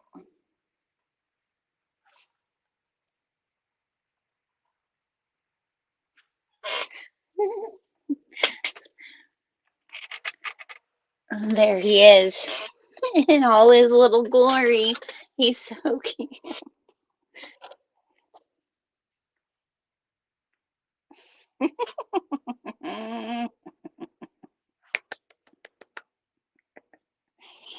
Oh my goodness.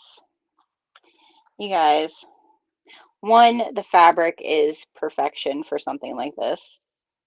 I love it. And two, I mean, you can't resist it. And then the tag on the bottom is perfect.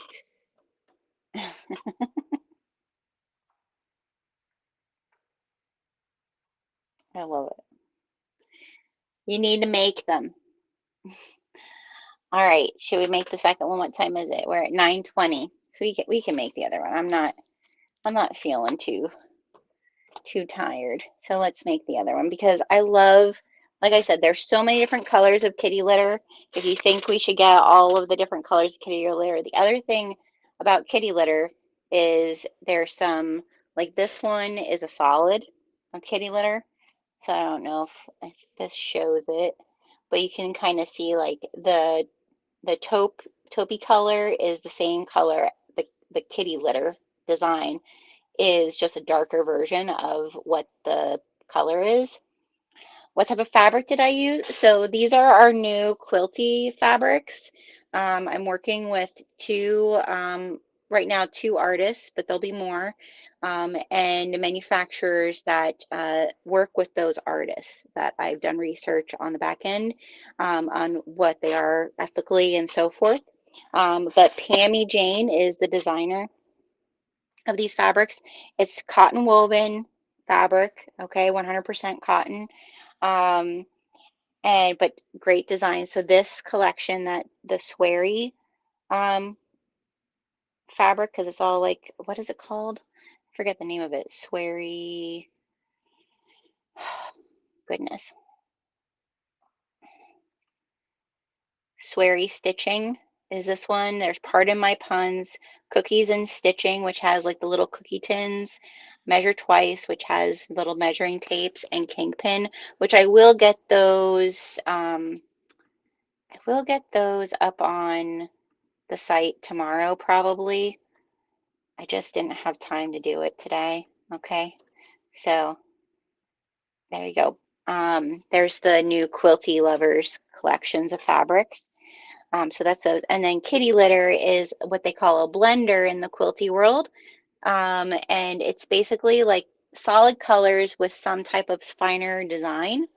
And this one's called kitty litter because it has little kitties and little sparkles.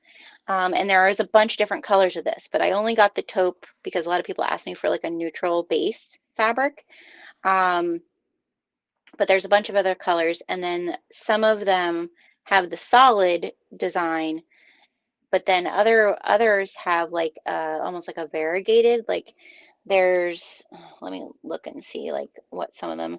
There's a kitty litter baby kitty, which is like pink, light pinks and blues and purples.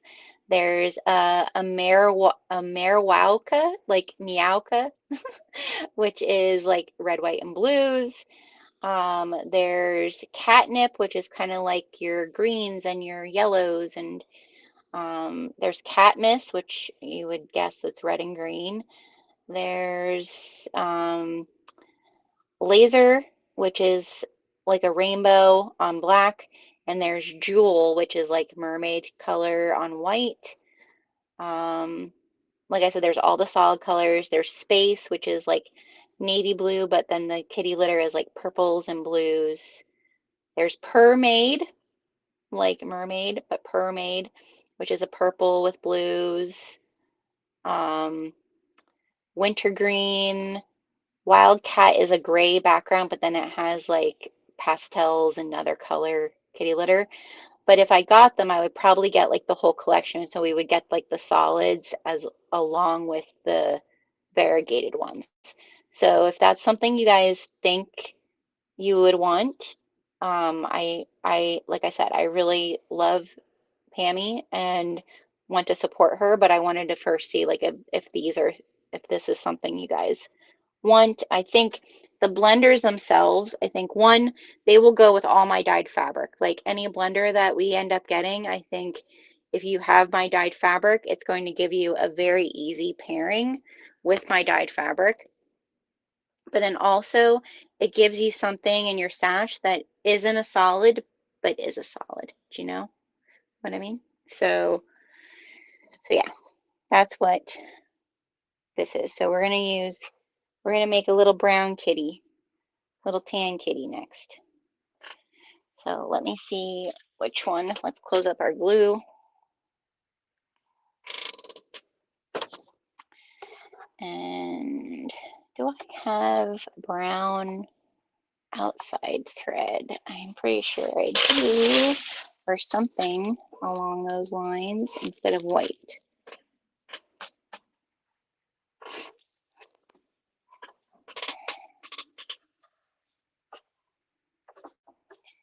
So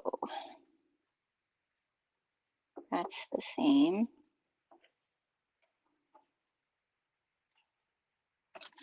I think. Yeah. All right. I don't know, can you guys see it better with my phone camera, the kitty litter? But it's so, like, it just gives it enough of depth of something. And this one's kind of like an oatmeal-y color. It has little hearts, little X's and O's, little kitty faces.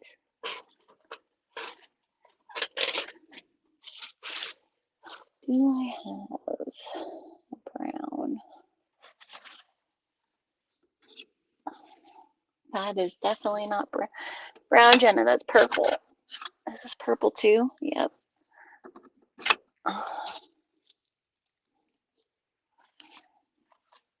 Let's see what we got in the drawer.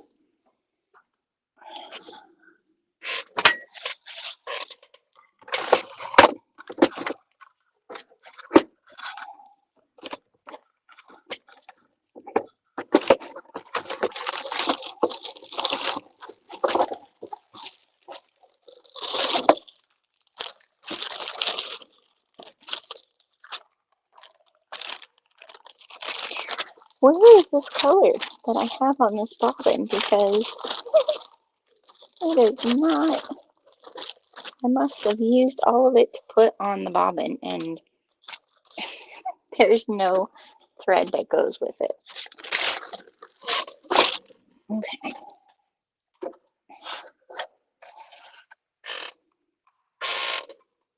Oh, oh, oh.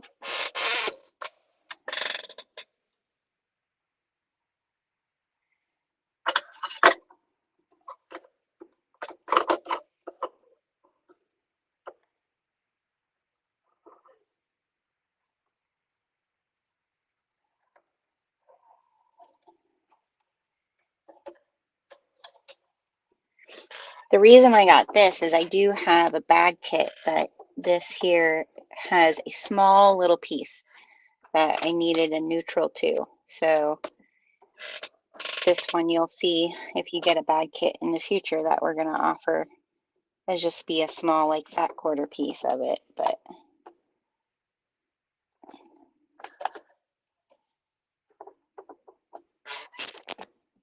that won't be coming out for a little while.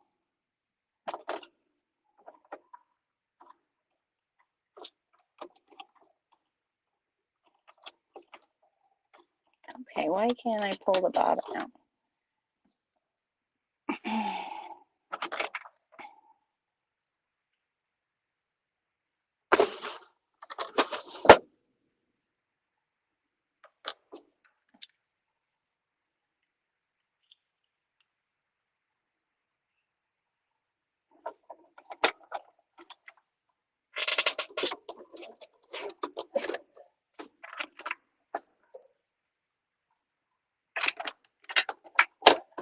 Okay,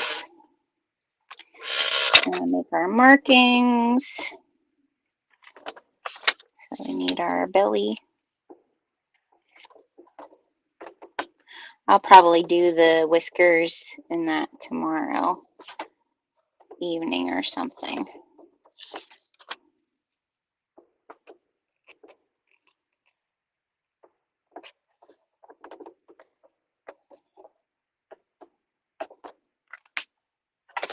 Okay, so we need one belly.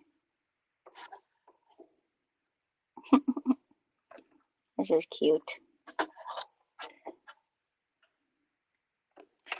Sometimes simple fabric like this is like it just adds the right amount of little bit of detail. You know, you don't need a lot of print. And like I said, I really do like the weave of the fabric. It really is nice. Like I said, it definitely reminds me very much, and even the weight, which is rare.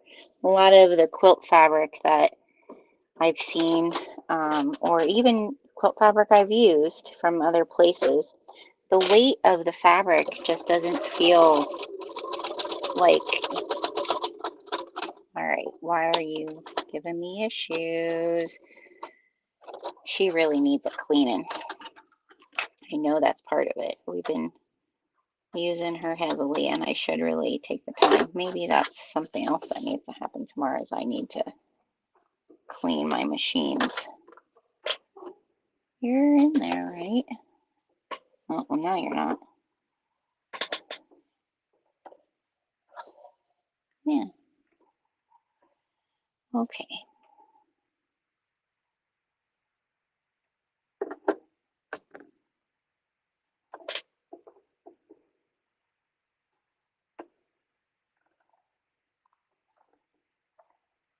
Yeah, I'm just thinking tomorrow night the live will probably be in the afternoon sometime because I have some things I have to do tomorrow morning.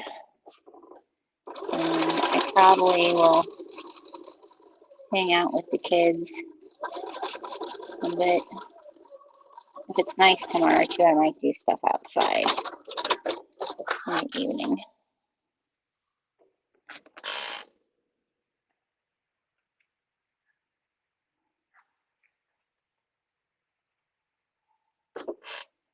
I don't know. We'll see how I feel in the morning too. Because what time is it? It's 9:30. So it's going to be at least 10:30 because it takes us about an hour. I mean, the last one we were figuring it out. So this one we can maybe breeze through it a little bit more.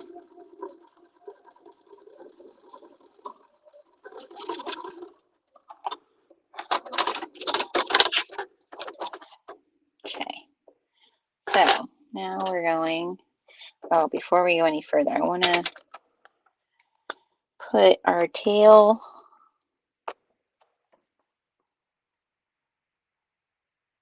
Tail goes on the other one. Paws.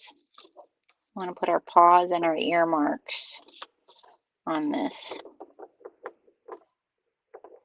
We didn't do that last time until after I was done, and this is when we should really do it.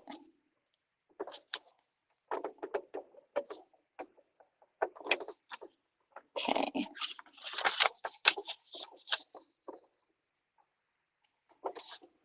Someone needs to come out with like husky fabric.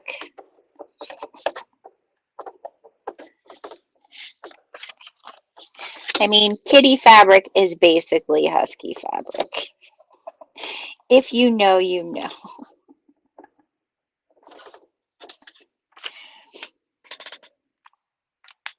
He's basically a cat. Don't let him hear me say that.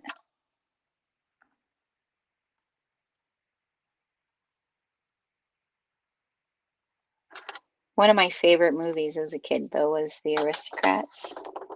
I love that movie.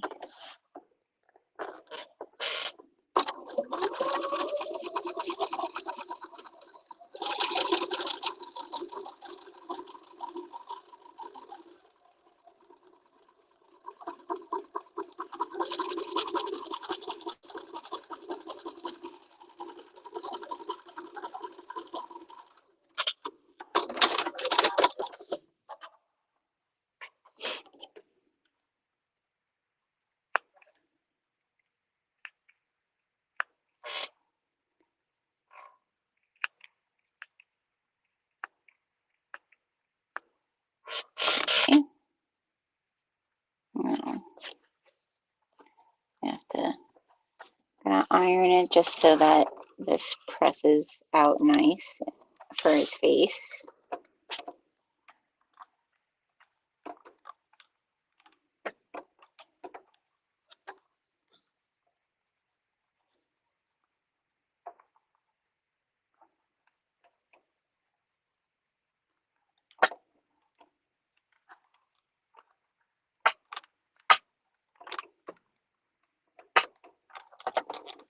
Okay.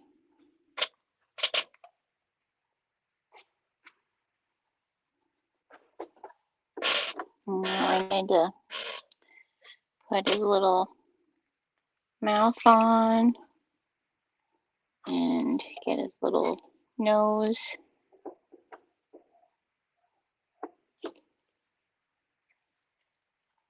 Whoop!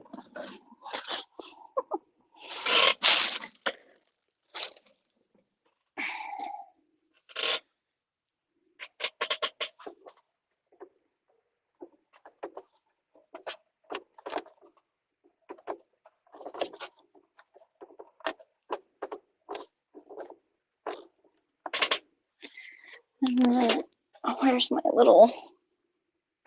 little nose? There it is.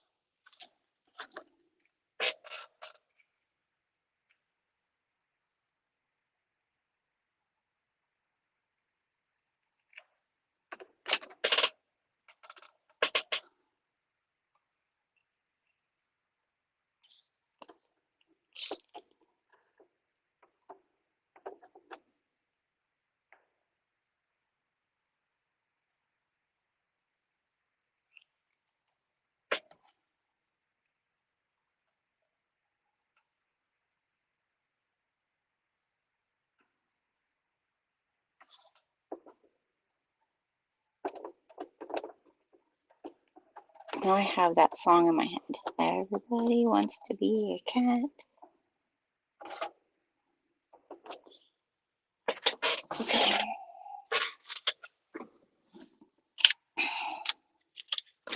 Now we have to get our tail.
I might need to get a little bit closer there.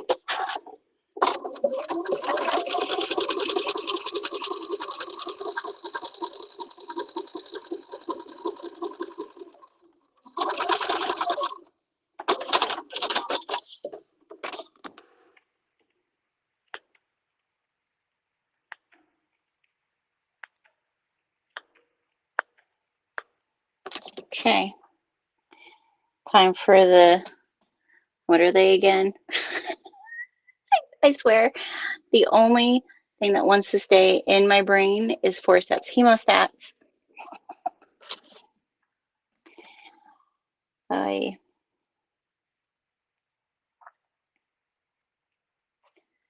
Okay.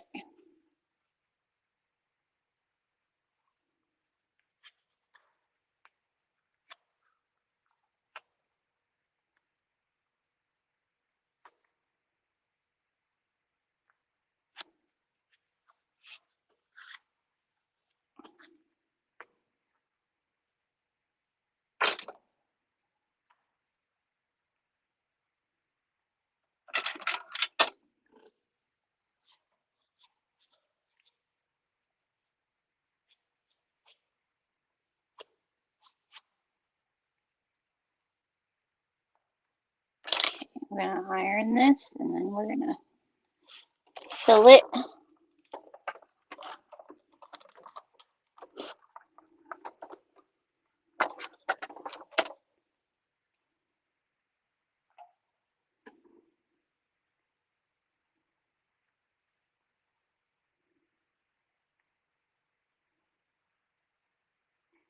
my goodness, this is such a tiny hole.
Come on.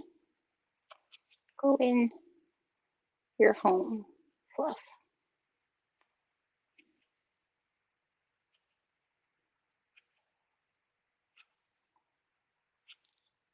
There we go. Come on.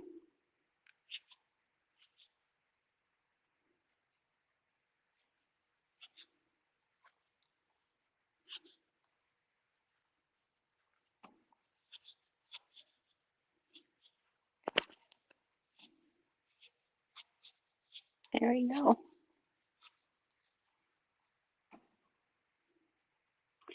Need a little bit more.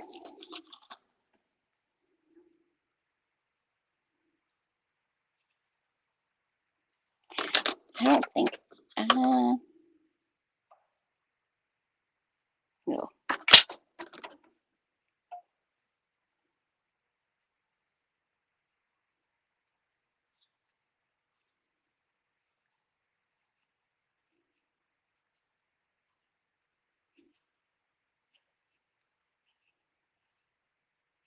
This is the longest part of this whole thing, I think, is trying to get this in the tail.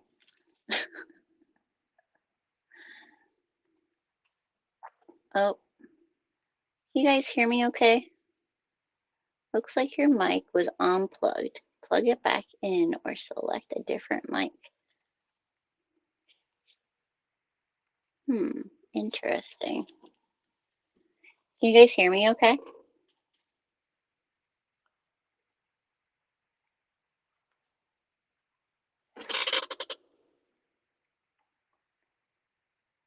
That's weird. Can you guys hear me? You guys hear? Saying that my mic wasn't plugged in or something? I don't know. Let me know if you can hear me.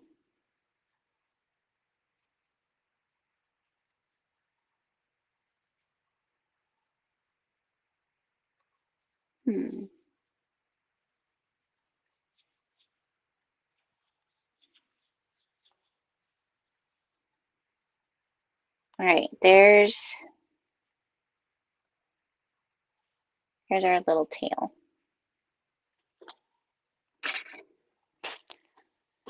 Wondering, let's see.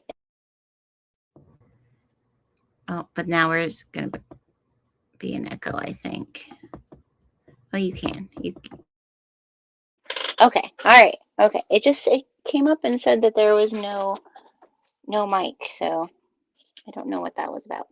All right, so now we're going to do these two, but we have to mark where our tail is.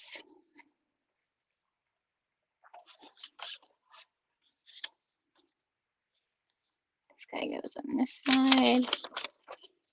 This guy goes on this side. Okay.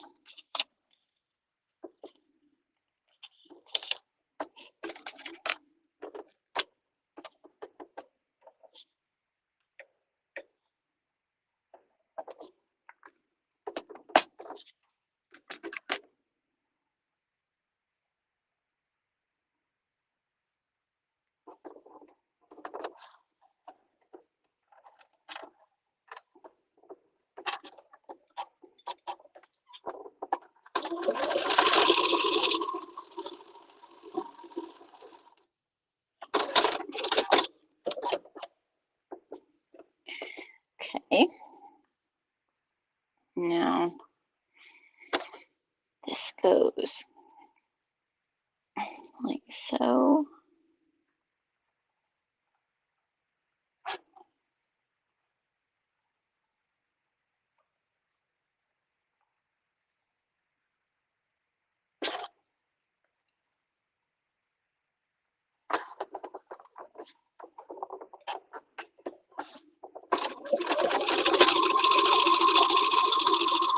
Remember, I want a little bit bigger of a hole than what we had the last time.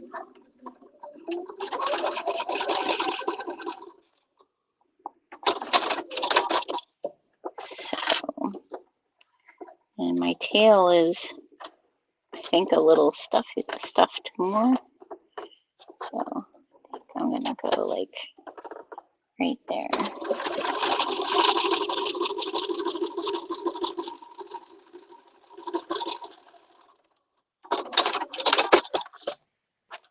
Okay, there's the back. Ears, ears, ears, ears, ears, and paws.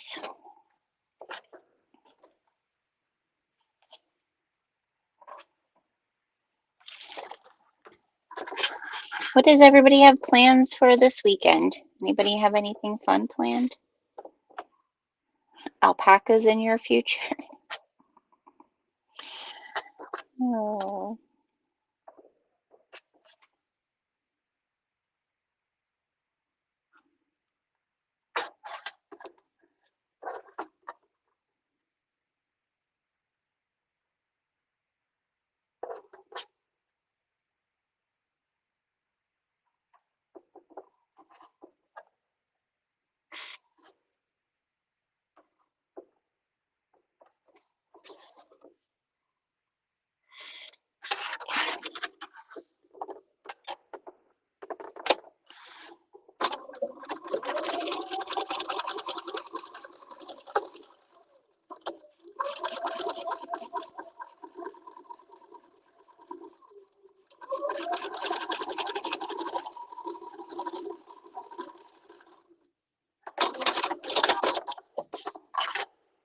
This is the one area I had to watch even with my chicken, was that when I came around the front of the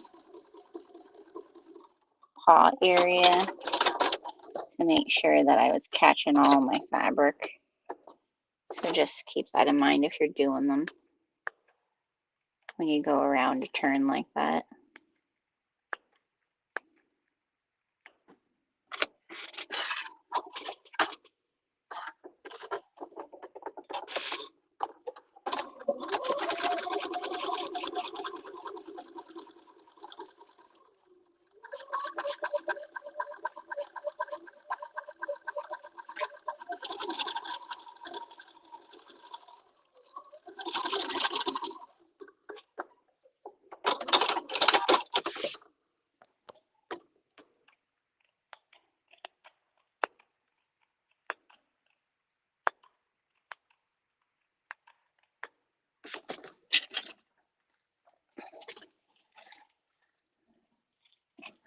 Oh, graduations of kiddos. Yeah, lots of graduations going on right now, huh?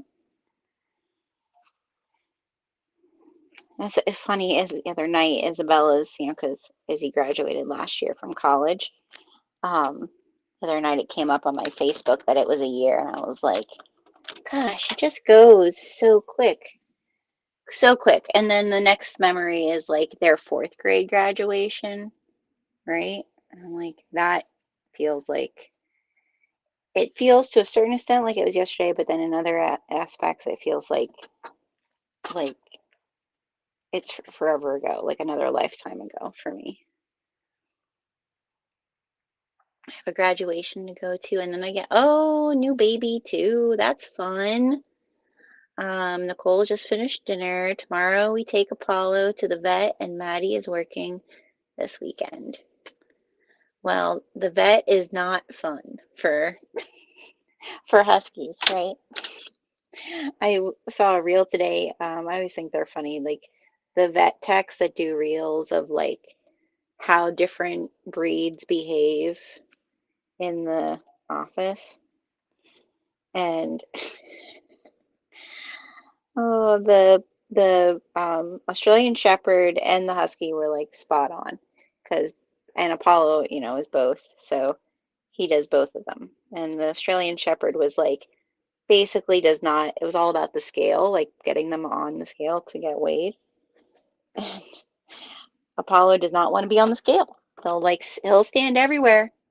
He'll walk around the scale. He'll jump over the scale. And then the husky is just like the scream.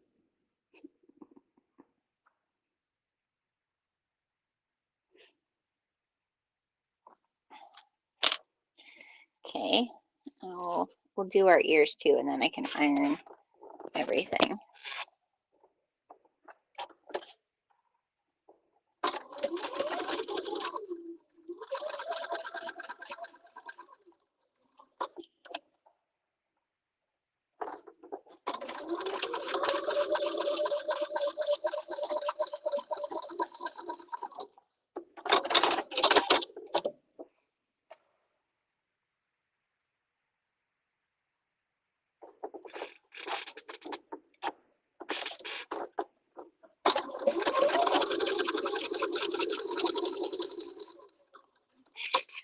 Yeah, I said to Pammy it'd be cool if we could do like a color theory class together where she could kind of share, like at the end of the year when I do my trend report.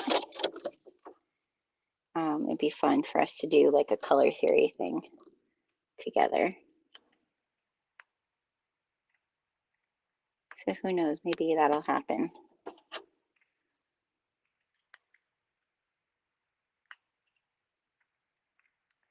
I feel like I've been meeting more and more sewists in Pennsylvania, which is also really fun, right? Husky screams crack me up. I'm not a husky owner, so it would not be so funny. It's funny. It's funny because listen, they're such drama queens. Really. He's so dramatic. Apollo doesn't do the scream. Well, you guys have heard him do what like his drama when I ran after the cat the other night. That's that's about as dramatic as Apollo gets. He doesn't do too much talking like a husky talk, just sometimes first thing in the morning he'll talk to us. And like today when he wants the attention, like today from all those kids at the college, he'll talk. But at the vet, he doesn't scream. He just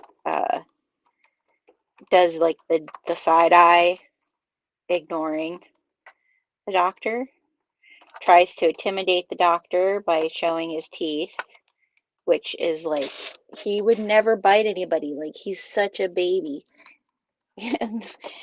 um, and also like just, I mean, I have to sit on the floor. I have to sit on the floor. Our vet has to sit on the floor with him. Like everything is very, we gotta take care of him.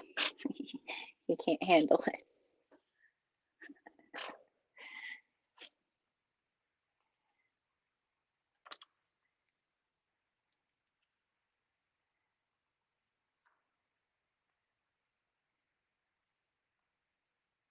That's why I mean, I say that I don't think he would bite anybody. I don't think he would even protect me as close as he is to me. I've also seen reels with people like, I walking my big protector dog that looks like a wolf. If someone attacked me, I'm pretty sure he would run away. I don't think he wouldn't sacrifice himself for me. I'm his emotional support human, not the other way around.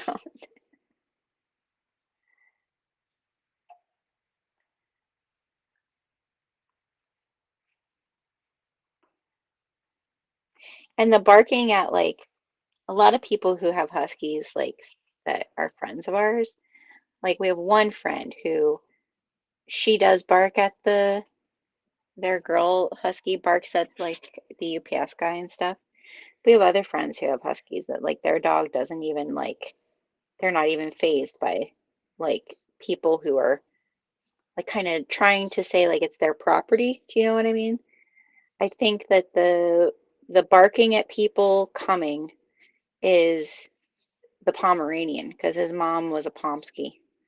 And I think the Pomeranian shows up because he needs to try to prove himself. Because as soon as someone, like if someone comes to our house that he doesn't know, he acts all big and tough, like, like growling like crazy. And then as soon as that person like comes in the door and like it says hi to him, he's like, "Oh yeah, hi. I wanted to get to know you too."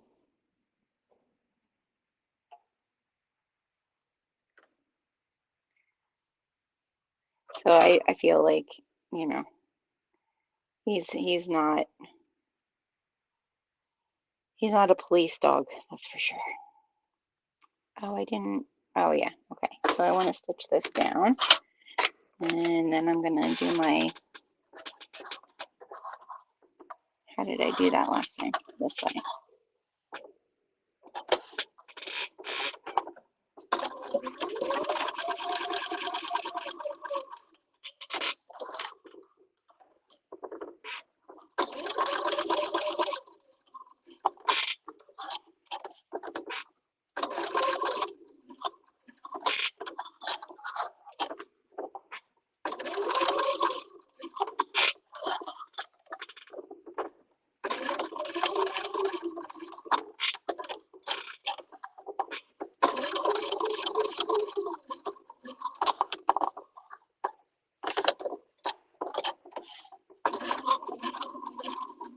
This guy's smile's a little wonky.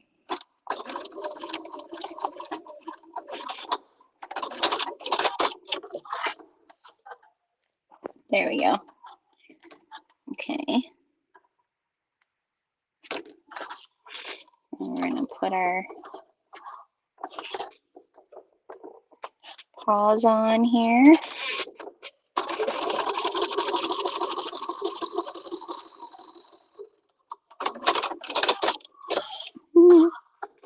This is cute. Cute, cute, cute.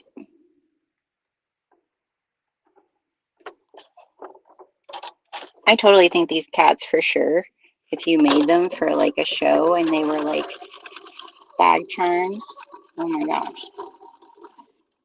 It's kind of like, it's like a cuter version of what are those little demon stuff things that people put on their back? That were like $90. Are they still really expensive like that? I don't follow that stuff, so I don't even know. But what are they called?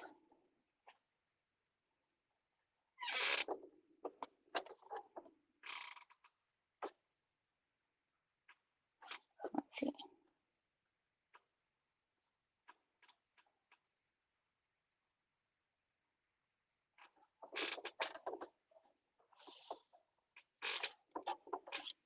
Labubu's. Labubu's. Are those still a thing?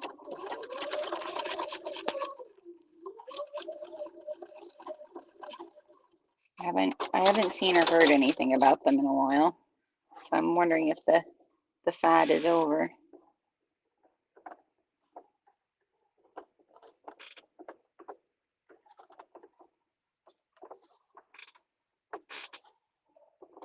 This would be a way cuter Labubu.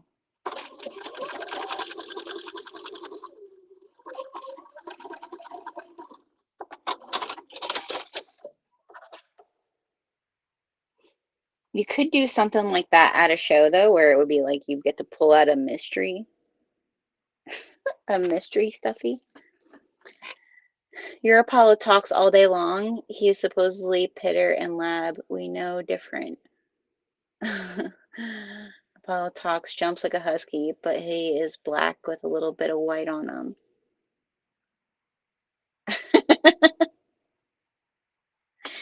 Oh, you have a Pogo?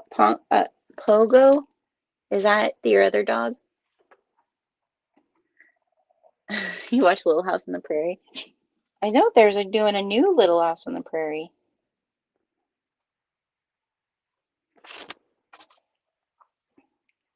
All right, we're all stitched up now. Let's piece this baby together.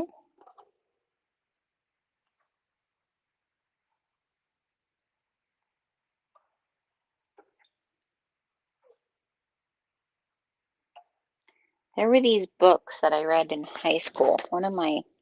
Actually my college roommate, I went to high school with my college roommate. She's the one who first got me kind of like hooked on historical fiction books. And I forget the name of the series, but it was like Oregon Trail-ish, like time period. It was um, it was like I was so sucked in those books, like young adult, you know. Um, oh my gosh, I'll have to look those up because if I saw the covers, I mean, the covers probably aren't what they were when in the 90s anymore either, though. Love comes, Love Comes Softly or something. I don't remember, but it was like a series of like that time period. It had a very like Little House on the Prairie-esque feel, but like romance kind of drama. Forget the name, but I'll look it up. I don't have them. They were hers. Like she had let me borrow them.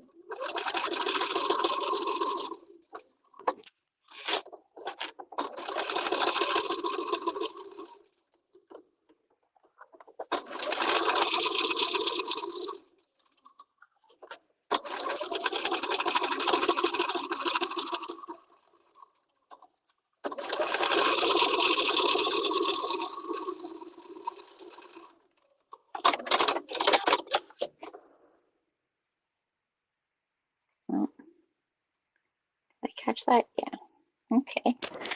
Okay.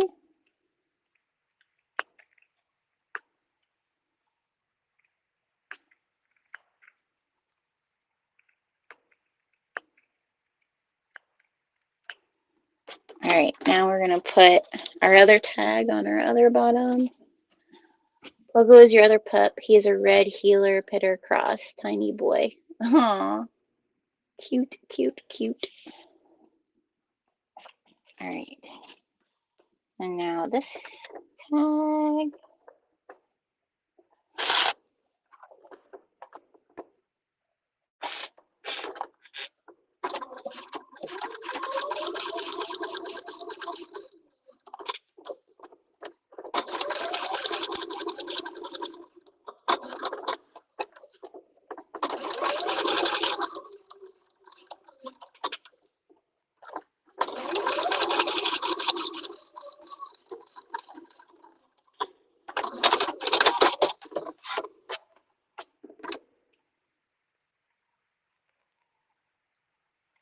All right,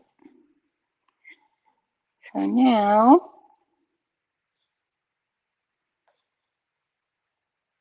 we're going to clip these in place.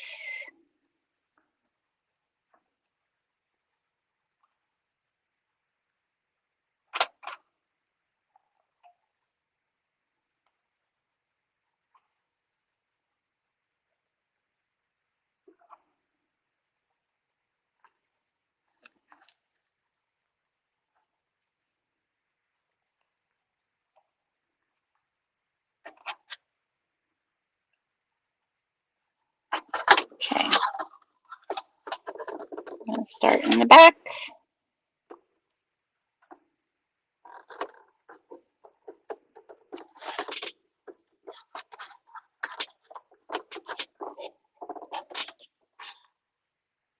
Get my stiletto.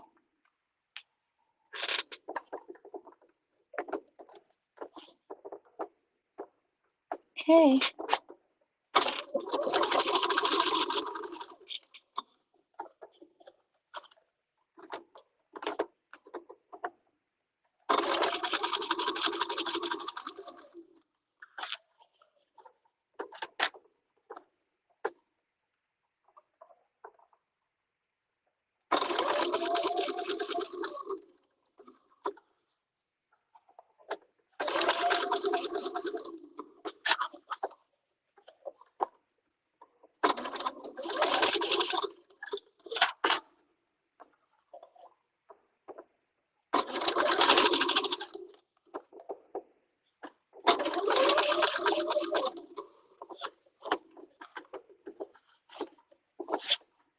Kind of have to maneuver that tail around in there to get your bottom piece on.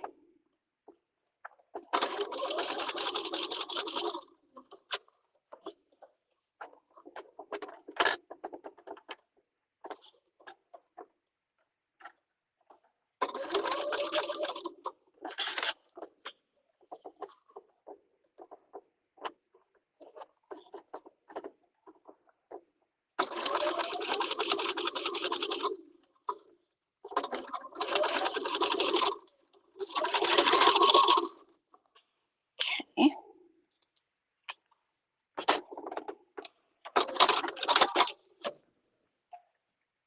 See how we did. Pretty good. Pretty good. All right. Now, I'm going to get the tail.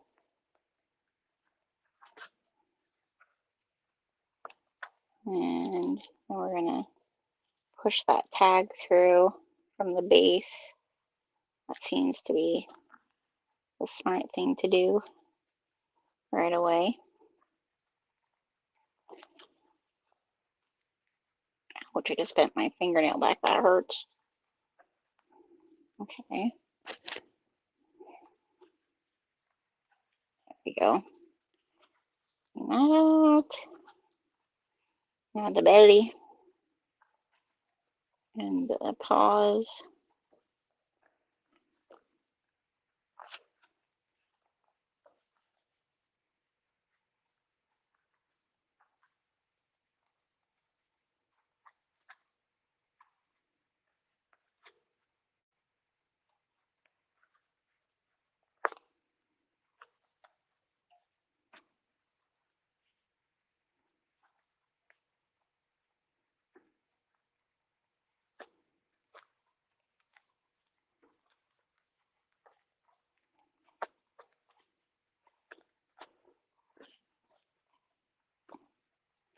Right, and I'm gonna iron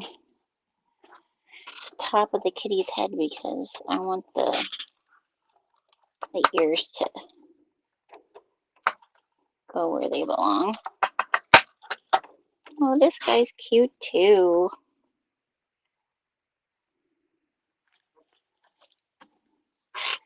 Look how cute he is.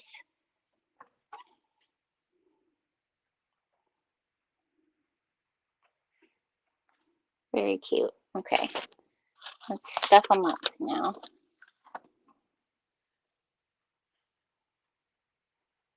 Aw, white dog from Toy Story.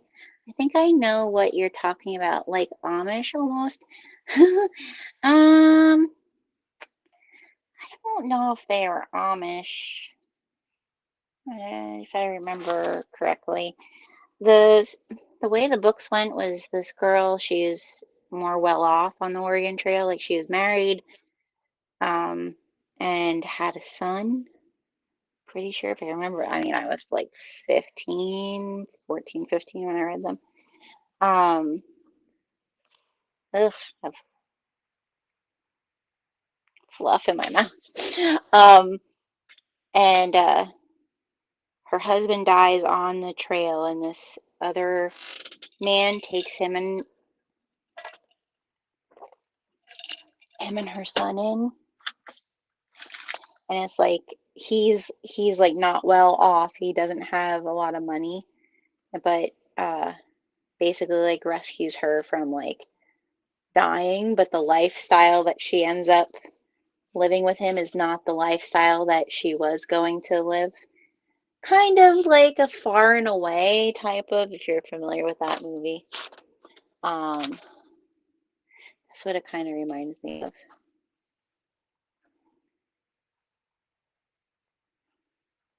But they end up falling in love anyways and having kids and like kind of like it's all like stuff that happened on the prairie and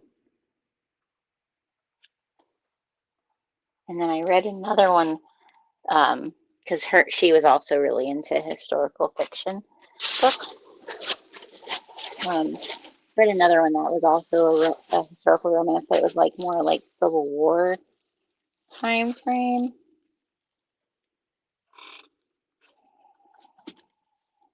I haven't read a whole lot of historical romance since the Bridgerton books,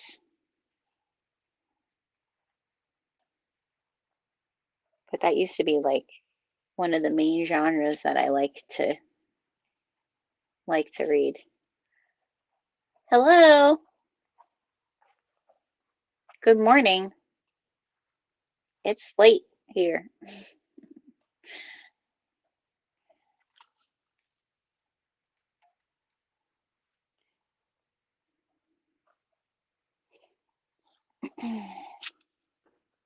Okay, now that we got some fluff in there, I'm gonna put the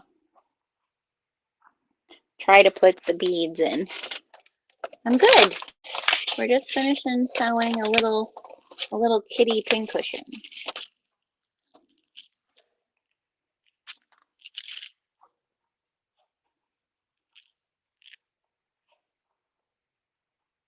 I know, I love that too, that you can make so many functional things, right?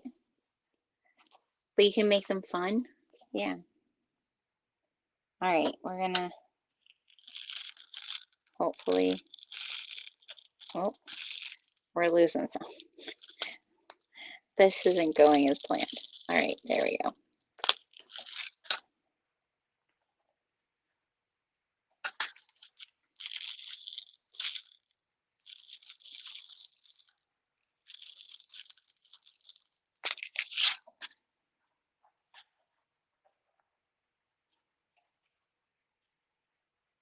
A little bit more.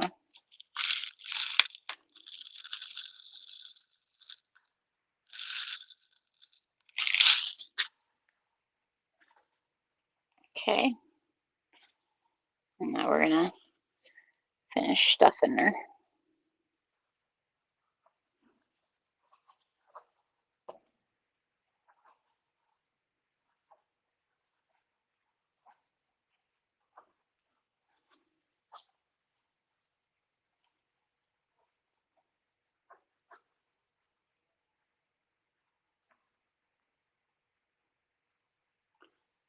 see if that feels.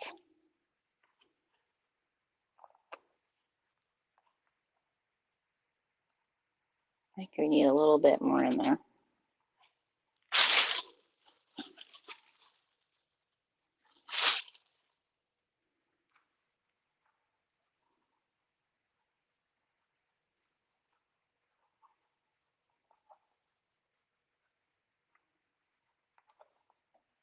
Yeah, I think that's good.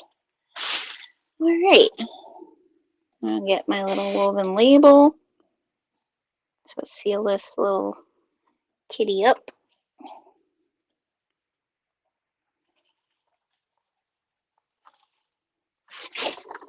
I'm going to try from this angle this time. I think I might be able to get it in there better. There we go.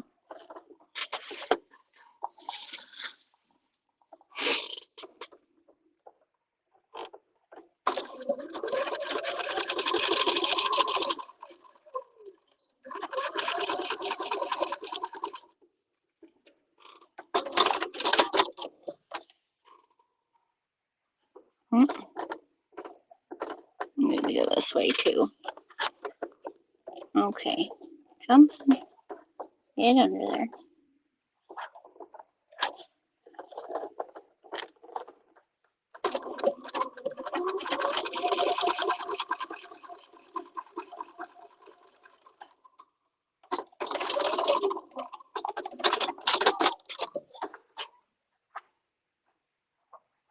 There we go.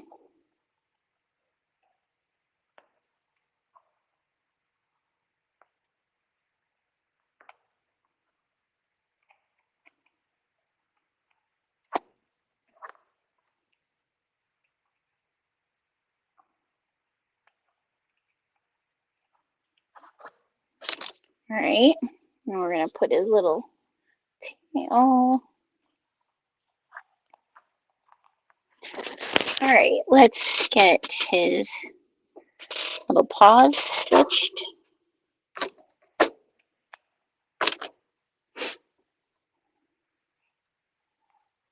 These are adorable.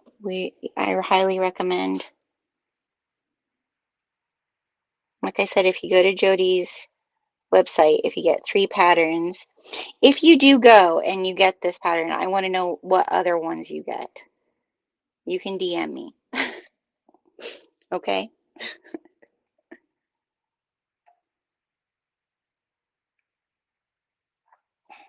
All right.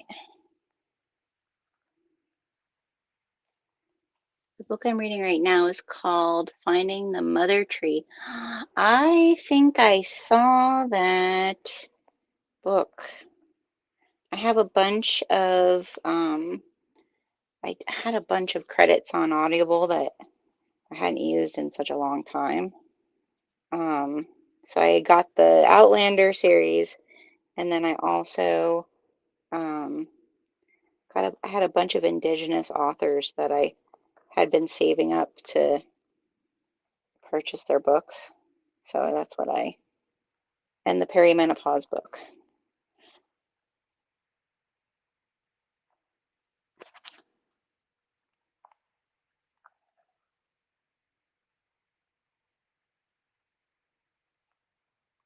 Because this voracious thing is just driving me insane. Also, I think, I don't know if it's undiagnosed ADHD. I don't know what it is, but I just feel like things that I'm going through with menopause, like I don't know. It just feels like it's more heightened than others. And I don't know if that's because I had a hysterectomy or if it's something else. And because I can't do any type of hormone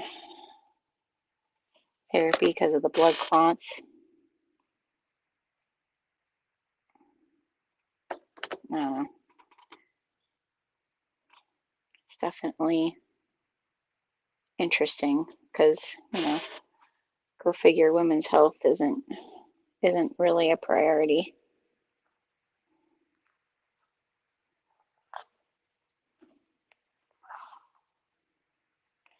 I'm not under babied though.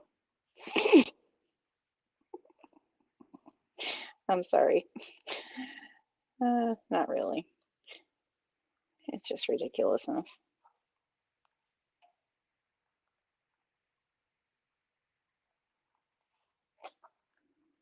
Every day, something else.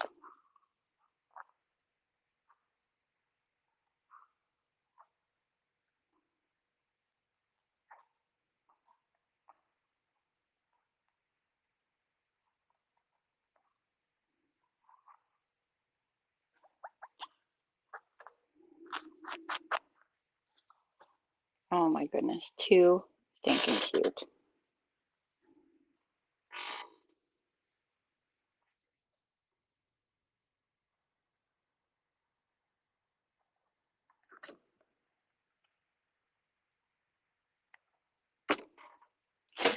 All right, so now we just need our eyeballs. Oh my gosh.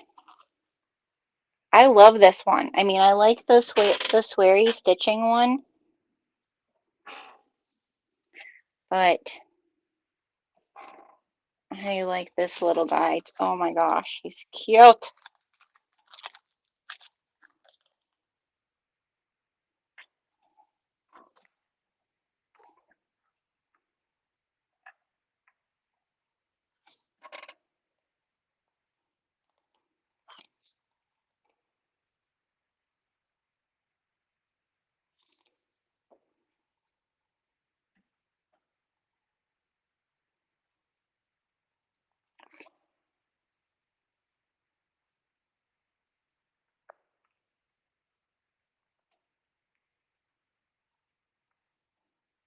I need to use my stiletto to just get a little hole going here.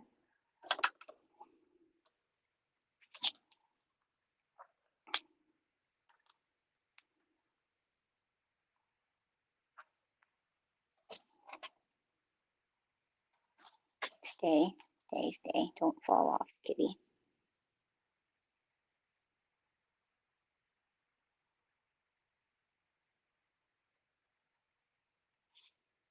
Okay.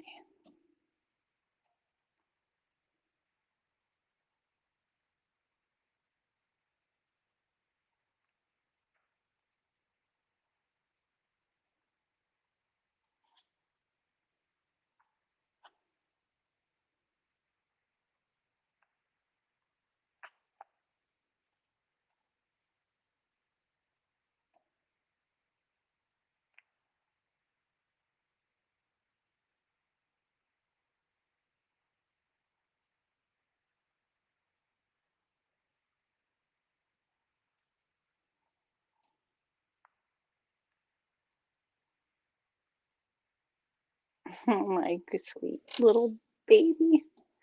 Oh my gosh. Look how cute he is. Oh my gosh. Let's get him his scissors since I have just enough left. And it's a bronze one. Oh my gosh.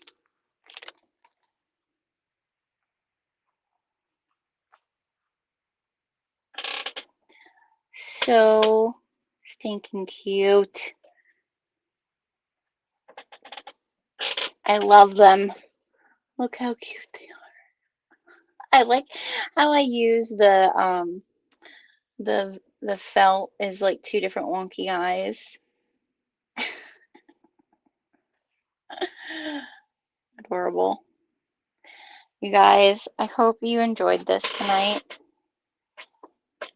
and as much as I did because I feel like stuffies are kind of like one of my like if not the top. I think it might be one of the top things. Top. They come together really quick. You always smile while you're sewing them, even if it's not going well. It's worth it. I don't know what is going on, buddy, but we're gonna say see you later. Okay, bye. um, they're adorable. I love them. I highly recommend. Go grab some of some of Jody's patterns. And then go check out our new quilty fabrics. And we'll be seeing more of different designs from Jennifer, from Sew a Story, and Pammy Jane. And we will probably be revealing some of the other artists coming soon. And like I said, well, June 1st, right now, the kit that we have available is our Ice Dye Workshop Kit. That is available solely to Patreon right now. I'm giving Patreon the full month. There are only 24 spots in that class. And the reason you would want to be a part of this ice dye class, other than wanting to learn ice dye, is we are going to be offering to people that are in this ice dye class, they will get first access to all of our bases that we're going to be offering that are pre-prepped for dye. So once you learn how to ice dye, I'm going to be offering blanks and other bases specifically for people who are part of that group first, to see which ones, they really like, which ones they want, so that we know which ones to stock. And there won't be another ice dyeing class this year. Like that will be the only one for the year. And then those kits will go live for everybody June 1st, as long as there's still some available. Like I said, there's only 24 of them. So, and Patreon has first access. Let's see, what else? Then July, we will have a die drop in June, which is our patriotic die drop. That's coming on June 10th. May 31st is the last day of pre-order for all of our custom designs and to get them on any of our bases. So if you don't have one of our fabric sample packs, now's the time to grab that. And then July, probably the 10th, is when we'll be releasing our first quilted bag kit with patterns and all of those things. Oh, Nicole, thank you. I appreciate that. I'm glad you're here. So yeah, so lots of fun stuff happening. Tomorrow, I think we'll probably be on in the afternoon. I'm not sure what time yet. We'll see how the morning goes. I think tomorrow I'm just going to kind of feel out how things are since this has been a really busy week. Saturday, it will be first thing in the morning that I go live, and it'll probably be just finishing up the dress that we are doing. And then we're off on Sunday to see if alpacas are going to become a reality. So you'll be the first to know. All right, everybody, have a great evening. Thanks for being here, and I will see you all tomorrow.